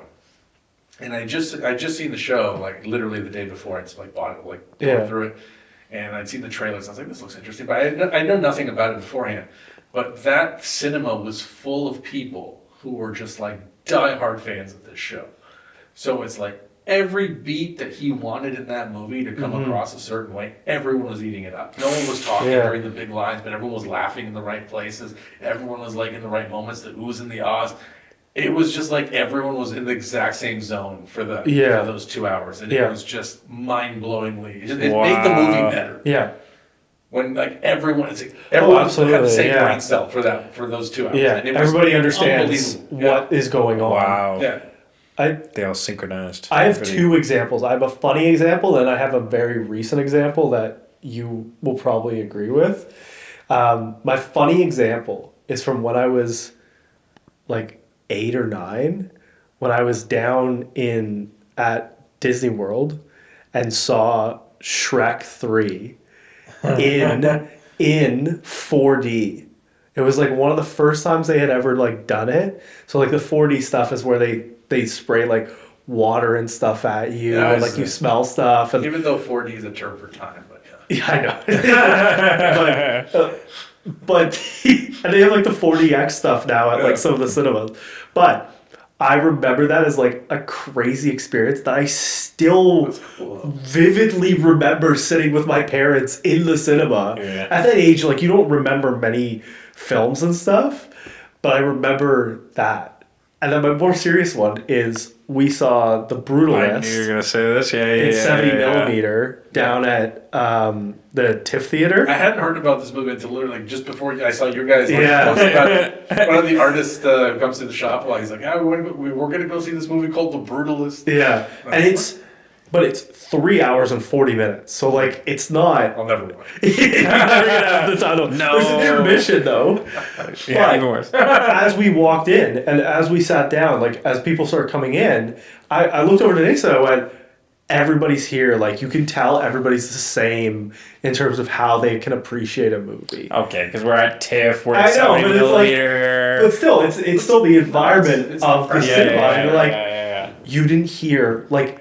We were eating popcorn. I think we were the only ones making a sound in the first half. Someone behind you is worse than that. Or crunching popcorn. The guy beside you. I'm like, what the fuck are these guys doing? Like, just shut up. Like it was that. Everybody was dead silent, and you don't unfortunately get that too often now. I went and saw Baby Girl with Ali a couple weeks ago, and we were in the VIP Cineplex, and like. People are talking like they're watching it at home, and I'm like, "Come on!" Like she's getting frustrated. She's not even like a big movie person, and I'm like, I know, like this is happening more and more frequently. It's just there's conversations mid-movie. People are like commentary mid-movie. And you go to the movies for the experience of Yeah. the quiet of it all. Yeah, and Baby Girl was also like an intense movie. Yeah. And there was a lot of like It made people moments uncomfortable. Yeah, so That that's was why the they whole were talking point. to. Yeah. Like the laughing was like uncomfortable laughing from couples and stuff, and I'm like, you're just not comfortable with like the sexual nature of the movie. I get it. That happens. Yeah. You're worried your wife's gonna turn to you and be like, "Why don't you treat me like that?" Yeah. Maybe I'll go for a younger man instead of you. All right. Has there been any experiences for you? Like For what? like memorable like Your movie best like experience? audience experience. Yeah. Best audience experience. Probably the first time watching Interstellar. The time. Interstellar, Oppenheimer was really good. The That first was, experience, just like how everybody was so excited, and like the Barbenheimer hype got such a different group of people in that's still reacting so positively to the film. I'm As trying to. opposed to like the Dune 2 popcorn bucket and Adam Wet people. Yeah. Hey, that popcorn Extra bucket served butter, please. That served its purpose. We were saying we actually in the last episode we were talking about we had an idea of how they should do the cinematic release for the third Dune. There should be like a double Dune day, and you should play the first two, and then give an option after like the double feature to like buy an advance ticket for the third one, or just do the full thing in one day. They did that for Lord of the Rings when like the third one came out. Yeah. They would do like Yeah. the full thing. It was like a 10-hour thing. I would say they also did do it- at the shop every year. I would say they did it for Harry Potter as well. When the Harry Potter movies and stuff came out for the Deathly Hallows, like part 1 and part 2, they did. But that's 6 movies Yeah, that's a before. lot. That's a I mean, lot. they're not quite as long, but they were still like most of those were 2 hours. 2.5 hour films. Oh yeah, you'll be there for like a 14-hour day. Yeah, but it was Oh, it was yeah. like an 8 a.m. start, I believe. Yeah. It was pretty ridiculous. I went to that opening day with some of my buddies, like the Deathly Hallows Part 2, and they gave us Harry Potter 3D glasses. And I still have somewhere. Like the shape of the Harry Potter glass. I was like, this is cool. Like they don't do stuff like that anymore. No, that's good marketing, man. They don't do like they give like a poster or something. But Oppenheimer was good. They gave us a film reel. Yeah, Like they yeah. gave us a strip of film. I was like, IMAX. I can appreciate that. Even though I bought tickets for the wrong theater. So you remember that? So Joey was coming, our good friend Joey was coming with us as well. They get to the Vaughn Theater, which is like 5 minutes from my office. We get there nice and early. We go to like check in. I'm like, oh, I got the tickets. We're going to see it in IMAX because it's like the big IMAX screen aside from downtown. And they're like, oh, these tickets aren't scanning. What are you talking about? I was like, I have tickets right here. And it was for the Varsity Cinema, not the Vaughn Cinema. And it said like, it was slightly different. And so we're like, we got to the door. They had given us the film strip already. And so we ended up having to go buy another ticket like a regular screening of it. It was because so we'd gotten through the first ticket check. It was Yeah. because they were checking tickets again at the door to the cinema to make sure nobody snuck into like the first screening. And then that was when they were like, yeah. But they had sure. already given us the film strip. Yeah. So I was like, not taking this back. This is my film strip. Yeah. This is my film strip now. Yeah, that was like Joey turned to us and went, they'll have to kill me for it. Yeah, that was, and we ended up just being able to see it anyway. We got kind of lucky, Yeah. but we pleaded with the girl to give us like a free ticket or something. I know, she like hooked from it up. theater employees, like a lot of people will like think they're paying for like a ticket for tomorrow, but they bought like today's ticket, so their ticket's no Yeah, longer valid. But I've seen that it's happen. For that, or like vice versa, right? Like they'll pay Yeah. the ticket today, they think it's for like the day, Yeah. day after, but there's normally that like 24-hour period. Yeah. I've seen that happen. Like I've been sitting in a movie and like the people behind me had bought the wrong ticket. I can't remember what I was saying. I was at like Imagine Cinemas, and I was sitting down. You could hear like commotion starting behind you. So you're like, what's going on? And it was the same thing. Like somebody they thought they had bought a ticket for today, and it was for like Saturday or something. It was like 4 days later. They had bought the wrong ticket. They're like, well, somebody's sitting here. You gotta leave. We can get you the next screening, but we're not gonna get you here. So That's crazy. yeah, theater experience.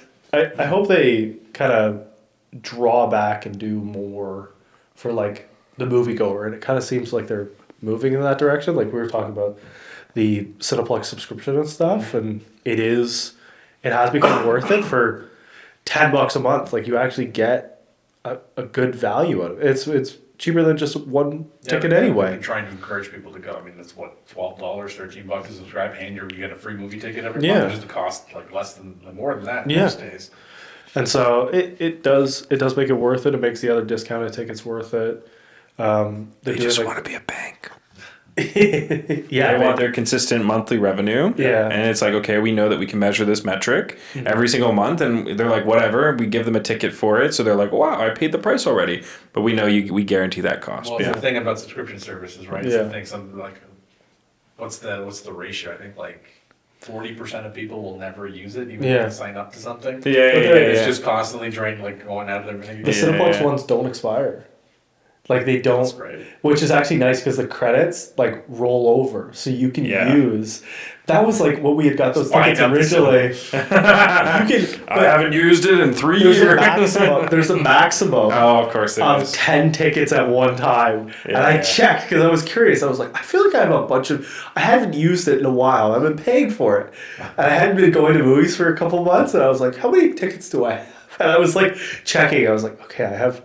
It's only letting me do 9 right now. It must be just a little bit more. But yeah, it is worth it. I do like it. I like what they've done. And then the $5 Tuesdays again. The only thing I wish there was more of in Ontario, and I mean, maybe I just don't know the places to go.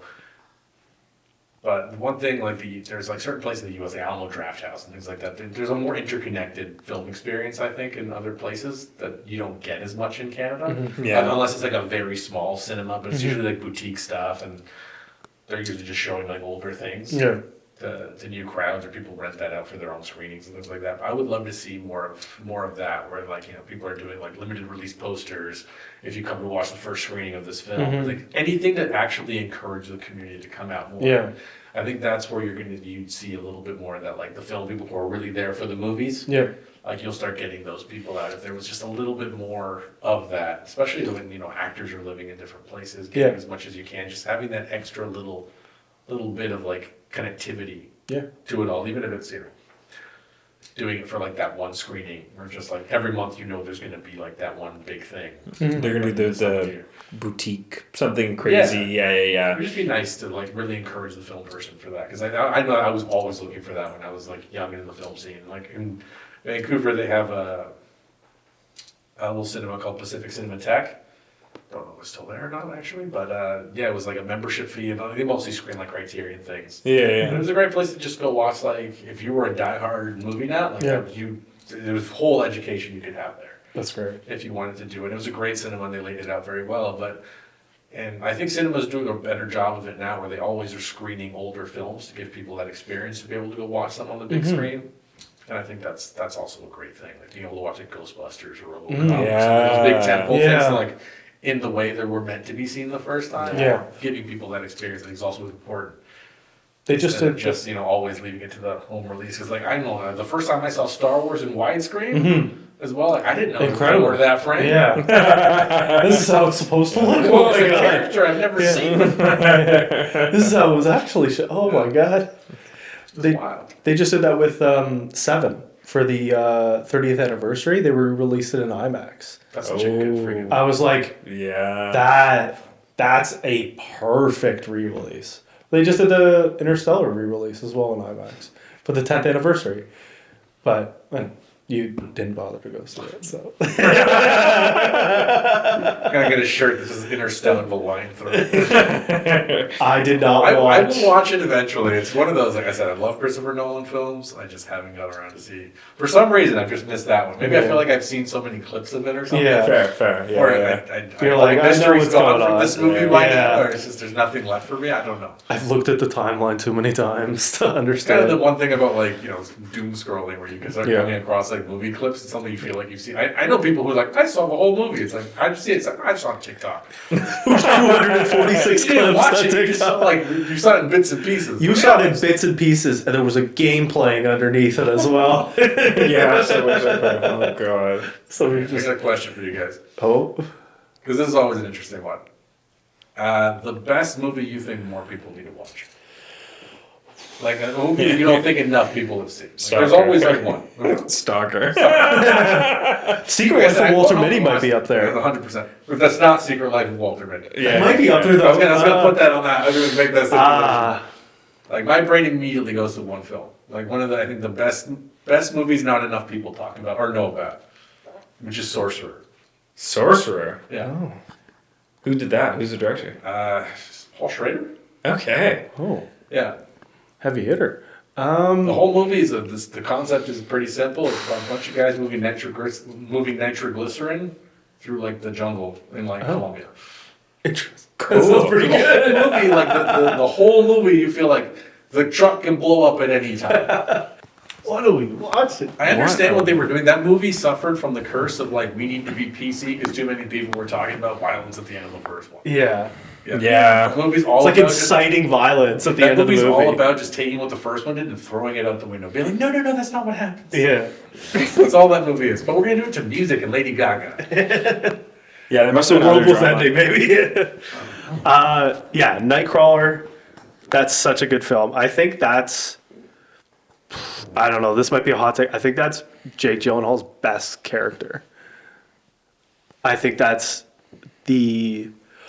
Oof, that's hard because Zodiac was good too. Bubble Boy, bro. Yeah. Bubble boy. I don't know. That's a These. cult classic. Yeah, no, That's it fair. is. And then not along the same lines, but same person as well is Prisoners as well. That was great. Prisoners. Prisoners Yeah. is good, yeah. I also think that's Hugh Jackman's best. Like, because it's completely different from really any other character he's ever played, but like so much. Because you watching that film, I remember another one watching that film for the first time. You can feel the pain that's like inside his soul, and like Yeah.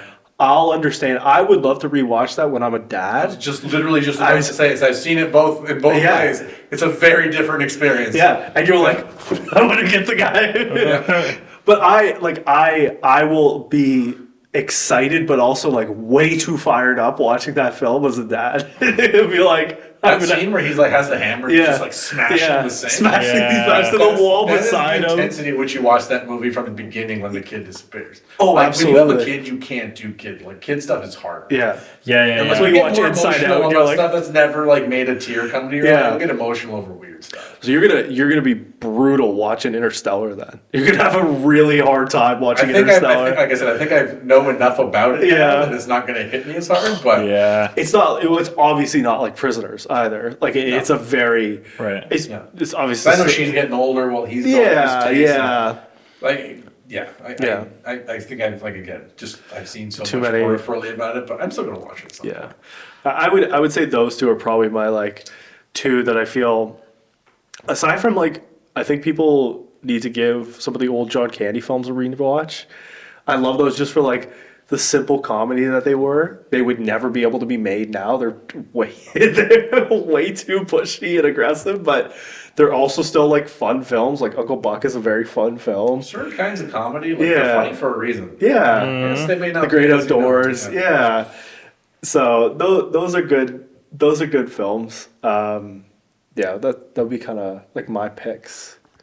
I don't know if you. I love Nightcrawler. That movie is really good. He does I'm gonna watch that again. My big thing is that people need to watch more foreign films. Yeah. Once you get over the fact of the little text at the bottom of the screen, it's amazing what it unlocks. But like Burning, which is a Korean drama. Yes. Yeah. Korean cinema, if you haven't delved into Korean cinema, please go watch more Korean movies, because my God, they are doing things that nobody else. Yeah, I just deep dive into the world of like Chinese, Japanese, and Korean movies, and I gotta say, like, they're like Memories of Murder is one of my favorite films. Yep. Like there's oh my God, they do such, and the tone and the pacing is just so different for the way they tell their stories. It's unbelievable. You have to climatize a bit coming from Western cinema going to Eastern cinema, 100%. but once you climatize, very, very crazy. Like my favorite thing is there's a moment in Godzilla -1 where they do like the Korean or Eastern cinema thing where there's like overlay of sparks and fog and everything, and it's like very obviously overlaid, but that's kind of like a thing in Eastern cinema, so you just kind of go like, oh, okay, yeah, I like that, but yeah. Yeah, but all those, or even Old Boy, the original Old Boy. That movie still hits hard. It's so good, so gritty, so... That's one of those, if you're talking about watching a movie again for the first time, I think I agree. 100%, that's one that never hits you quite the same, but it's like it's still a visceral experience every time you see it. And that the newer, first time, my God. Yes, and then a newer one, Parasite. That would be great to watch again for the first time. You both nodded your head in agreement, but we're kind of like, nah. I think there's better movies out there. I agree, I do especially agree. from Bong Joon-ho, but... Yes. It was good. I don't know if it's like, I feel like it ended up getting a ton of hype over COVID and stuff though too. Yeah. Like it ended up being like a pretty well watched film, but it was good. Yeah. Like, I can appreciate the film. Hilarious. I don't know. It would have been. I'm trying to think of more. What's that one? You're talking about more like Korean cinema? Yeah. There's like a neon noir film. There's a lot of those. I know. One of my favorites is like A Bittersweet Life, if you've never seen Okay, Bittersweet Life. yeah. That movie, that scene where they bury him alive, and they Yep. just like crawl out of the dirt, and then they're still waiting for him. Like, I guess we have to dig in deeper. It's just like, moments like that just hit. But it's also like it's the cultural things I think in those movies that Yes. also make it really interesting. There's like a quest aspect to some of them. Yes. Especially like A Bittersweet Life. Like guns aren't accessible to them like in everyday life. So it's like they have to like go for it. That whole movie is like he's trying to get revenge, but he has to find a gun. And he has to do it again. I Saw the Devil. Another one of those just amazing performance, the same actor. Yeah. I'm looking at the same guy from Old Boy. Yeah. That was a visceral trip. That one like scene in like the car where they're doing like where he spins out and like the two serial killers are doing the kill. That is, again, even just talking about the way they move a camera. Yeah. So different. They take so much more risks than. Yeah, they try shit. They're like, let's do it. Mm-hmm. That's one where like this. They're trying to like find a new style. It's not even like style. Yeah. Like the directors are creating their own style as they're doing it. Like that's their like little signature, and it's not just like just because on top of my head, it's not like the Sam Raimi push pulls kind of thing that will happen if you're watching like a Sam Raimi film. It's very much like certain directors will like have like you're watching the movie almost because there's gonna be one scene that's gonna blow you away somehow. And like there's always one scene that just does something unbelievable, even though you're waiting for it. It hits you every time. Yeah. That's great. Yeah, watch more foreign. I know, I gotta do that. Hey, you can be talking directly to me. I don't watch enough foreign films. You guys have a much larger understanding. Like I said before, I was like, my knowledge is very blockbustery. That's okay. In a certain way. There's nothing wrong with that. I mean, the movie journey that everybody takes, is, as long as you enjoy it, that's the right one for you. Yeah, Exactly. It's okay to like what you like. There's nothing wrong with that. There's nothing worse that I hate worse than gatekeeping. Yeah. Any like artistic That does community happen, where they're just like, well, you're watching this, you're not. It's like no, like we should encourage people to want to watch this. The moment you're saying that, it kind of shuts people down. Like you don't want to proceed. It's the same in the world of comics with all that kind of stuff. But like I always say, like the saying I say to everything is, like I don't have to like what you like, but I love that you love it as much as you do. And if like you have a passion for something that just like permeates and you can talk about it with such conviction, it might even make me go back and have to like recheck it out. It might change my opinion on things. And like I think that's a beautiful thing. I mean, it's art, it's subjective. It's meant to hit everybody differently. Again, talking about Secret Life of Walter Mitty, like that affects a certain like caliber of people, I think, differently than it hits a lot of other people, and like Yeah. it really Yeah. like stays in their mind because that's something that they're always striving for, especially when you're talking about visuals and life. But yeah, even like character and writing, like, to me, that's it. Like I see these like before movies and stuff like that, and that's what sticks with me in those. Yeah, absolutely. There's a lot of good cinema. I think that does happen a little bit too frequently in cinemas. Like people just will gatekeep a certain like aspect of it. I think that happened more recently with like the Dune films and stuff. If you were like not all in to begin with and you were completely hating against it, and I kind of found myself in that scope originally of like I wasn't sure. I felt like it was too Star Warsy when I watched it the first time, and then I like tuned it out, and then I had to rewatch it. Like, I just rewatched them both again for the second one for the first time, but the first one again a couple weeks ago, and I'm like, oh, now I get it, because I'm like, oh, like you guys are talking about it enough. I go, well, I should probably give this a rewatch. Experience, like, But- those movies, especially when you like. I never saw them in IMAX, but I wish I had. Like, Yeah. just with the sounds, like, Yeah. I feel like that would have been just something pretty incredible. Yeah, which is what we were talking about doing for the re-release is what they should do is they really should. put it in IMAX, do like a full Dune feature, and then you've got your third one, or you do it a different day, whatever it is. But that at least allows people to experience it how it's shot, and then how it really should be experienced in like the truest format. It's like watching stuff on 70 millimeter that was shot for that. You should be watching it that way. Yeah, just because the little bars on your TV open up, they're not getting the full experience. That's for damn sure. Yeah. Yeah, the only thing I'll add to like people need to watch more foreign cinema is people need to watch or not be afraid to watch movies that have lower budgets.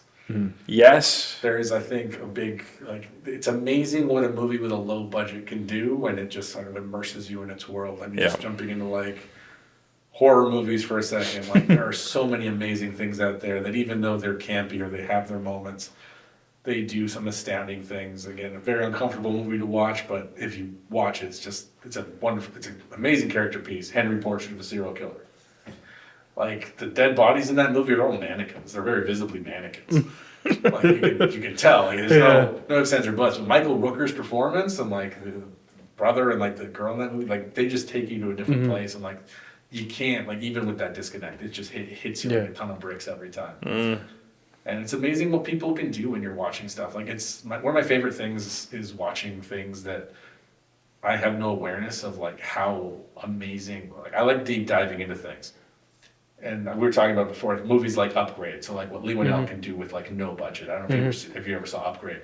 So they shot that for like I can't remember, it was like $5,000 or $11,000. Like very, very low budget, but it's all just like what people can do if they just get creative with a camera. The whole thing is about a guy who can't walk, and like he gets this like AI upgrade, and the AI, when it takes over his body, like I know Upgrade.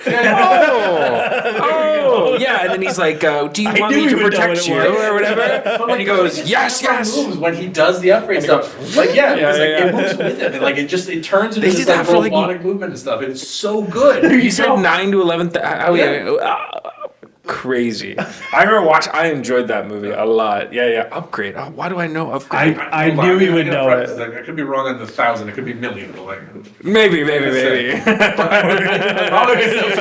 I'm gonna say is I know it was shot on an extraordinarily low budget. Yeah. My brain's just like thousands, a lot of money right now. But I know that movie was shot on like a very, very low budget. And what they were able to accomplish on that low budget is always like just blowing my mind. Do you know? Yeah. Because like again, that movie is entirely based. This is it. Yeah. It's entirely based on the way they shot that film. Leigh Whannell is a super creative director for what he can do with a camera, and he just does stuff. Even like his Invisible Man remake and everything. Yeah. He can take very concepts that people would just go kind of the simple way, and there's something about the pivot that he does and the way he makes things move that just I would like to correct the budget estimate What was the budget? to 3 million. Sorry, That's also but still a three very is still low But it's budget, though. It's a Yeah. very low budget for like again. You're talking about a writer who's like worked on some really big projects. He's done a lot of things. Like there's in the film industry right now, Yeah. 3 million's a lot. I think I got stuck on the monsters thing right now. Yeah. It's like Yeah. Well, as we were talking about horror films, low budget horror films, as we talk about like the Terrifier films, because like that original film, as I double check, is 35,000 to 55,000. They did that for, But that's and then it's now morphed into this. Damien Leone is the perfect example Yeah. of a film student who just had like a film student vibe, and he like every movie he becomes more cinematic, and he's like building his own way. I don't know if you've seen All Hallows Eve or like the No. films that Art the Clown is based off of, but he does everything in those movies. He's like the director, the producer, the cinematographer. He does the special effects. Yeah. Like, There's not even a budget on those films. yeah, Like so usually they All post Hallows it. Eve it feels like a student film. It's like Yeah, a yeah, college yeah. film, but it feels 100%. It's shot like a student Yeah. film. It feels like a student film. The camera, the everything. But like he's building his world, and he just Yeah. as he does every movie, even like the palettes he chooses and like the filters, the way everything looks, Yeah. it feels like a low budget effort. And then like when you get to Terrifier 2, like it's more colorful, it's Yeah. brighter, it's more vivid. Like they gave him money to do things. That was 250 for Terrifier 2, and then Terrifier 3 this year was 2 million, which is still It's so crazy. what you achieve out of that film is still like so incredible for for $2 million. That seems still so small budget, and like But again, he's also doing a lot of the work himself. Like, yeah. he's a very, very talented dude. and like Longlegs was also like super low budget, but also as we found out, The Brutalist was as well. The Brutalist was like, even though you had some pretty, I would say pretty big actors and stuff, and Most actors, of the time, they take a hit on their paycheck. Yeah. It's really hard for that. but To do that- something Yeah. different. It was a $9 million film, which for as big of a film as that is, well, especially now as it's become such an esteemed film and won so many awards and will win so many Oscars, is like a pretty low budget in terms of like that film. So It's low funny. budget's sometimes the best way to go. Hey man, like, it's really funny when like you're talking about like the era, like the 70s, 80s of filmmaking when they were just throwing money at people. They were just like, here's 200 grand. We don't know what you're gonna do, but bring us back a movie. Have fun. Yeah. Yeah. Like Easy Rider was shot. I think they gave him like 100,000, and we're just like, bring us back a movie in 2 months. Yeah. Like, we're gonna have them. We're gonna do something. Like it's yeah. And now there's movies being made for 400 million, and you're like, it wasn't that good. That's the craziest part. Made for like you say, you're like terrible. A couple of times. What's that? What's the name of the movie? It takes place in a garage, time travel film. Huge back in the day. I think it was shot for like $5 grand because it's literally just two guys. Oh, I was going to say on some time machine for a second. No, not the Time Machine. They did another movie called Dog Tooth. Oh. Upstream. It's Upstream something. What Oh. was I saying? It's Upstream Color. That's another like prime example of a film with a low budget that does things and was shot in a way that I don't think anybody's really done. Yeah, Upstream Color.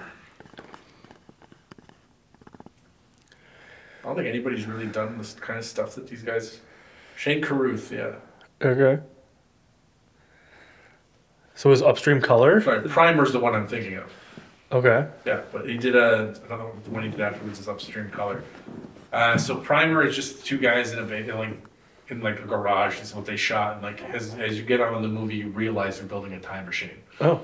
It's functional, but like it was. I remember when this movie came out, it was like blowing everybody's minds, and like they do this weird trick where they like inject color into liquids to make certain like effects happen and things, and like they're just shooting it like all on macro lens.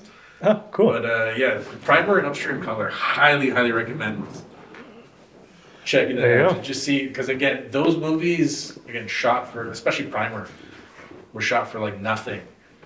And it's won a lot of awards. It's one of those movies that feels like a more grand movie than it is for what it was shot. Mm-hmm.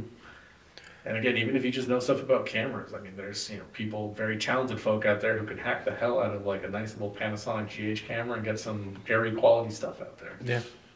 That's sometimes the best part about those movies. It's just who's behind the camera is usually the biggest thing. Yeah, Right. sometimes people see tools as a limitation, but the best filmmakers make it work, or they find a Yeah. way to turn that into something. And sometimes it's the other way around. Like we were saying last time we talked is sometimes you give somebody an IMAX camera and they go, I guess this looks good. Borderlands. Exactly. Right. Yeah. Well, everything I'll point it out will look amazing. No. We're just gonna like give this guy all the money he wants. And Yeah. he's gonna come back. With It's a blank check, basically. Yeah. Just too often, too much.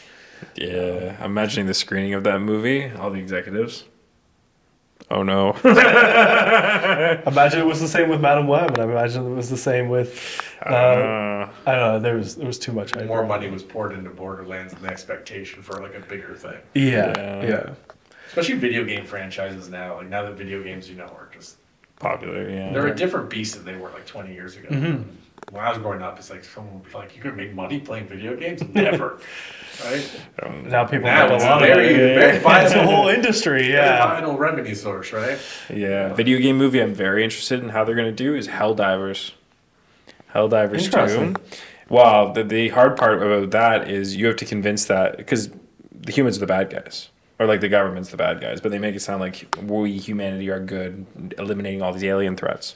And so to play off that, with everybody already preliminarily knowing that we're the bad guys in the franchise, it's like, how do you play that off in a cinema properly, in the right way, with the right characters to follow it through? Paul Verhoeven to do it. Yeah. There you go. That sounds like he's like right away. I'm like, that's a Paul Verhoeven. Yeah. It's like watching Starship Troopers, man. It's like, it's an ad for fascism, but we're gonna root for them. Yes. Yes. He would be perfect. There you go. That's pretty much it. Talk about Paul Verhoeven. I don't know enough about what else has he done that like. He did RoboCop, Total Recall. Oh, okay. Starship Troopers. Yeah, and Okay. Helldivers Like is kind of Showgirls, like Okay, yeah. Helldivers is riffed off of Starship Troopers, so so it he'd makes be sense. perfect. Oh yeah, he'd There be you go. perfect. Yeah. We've got our director for the film.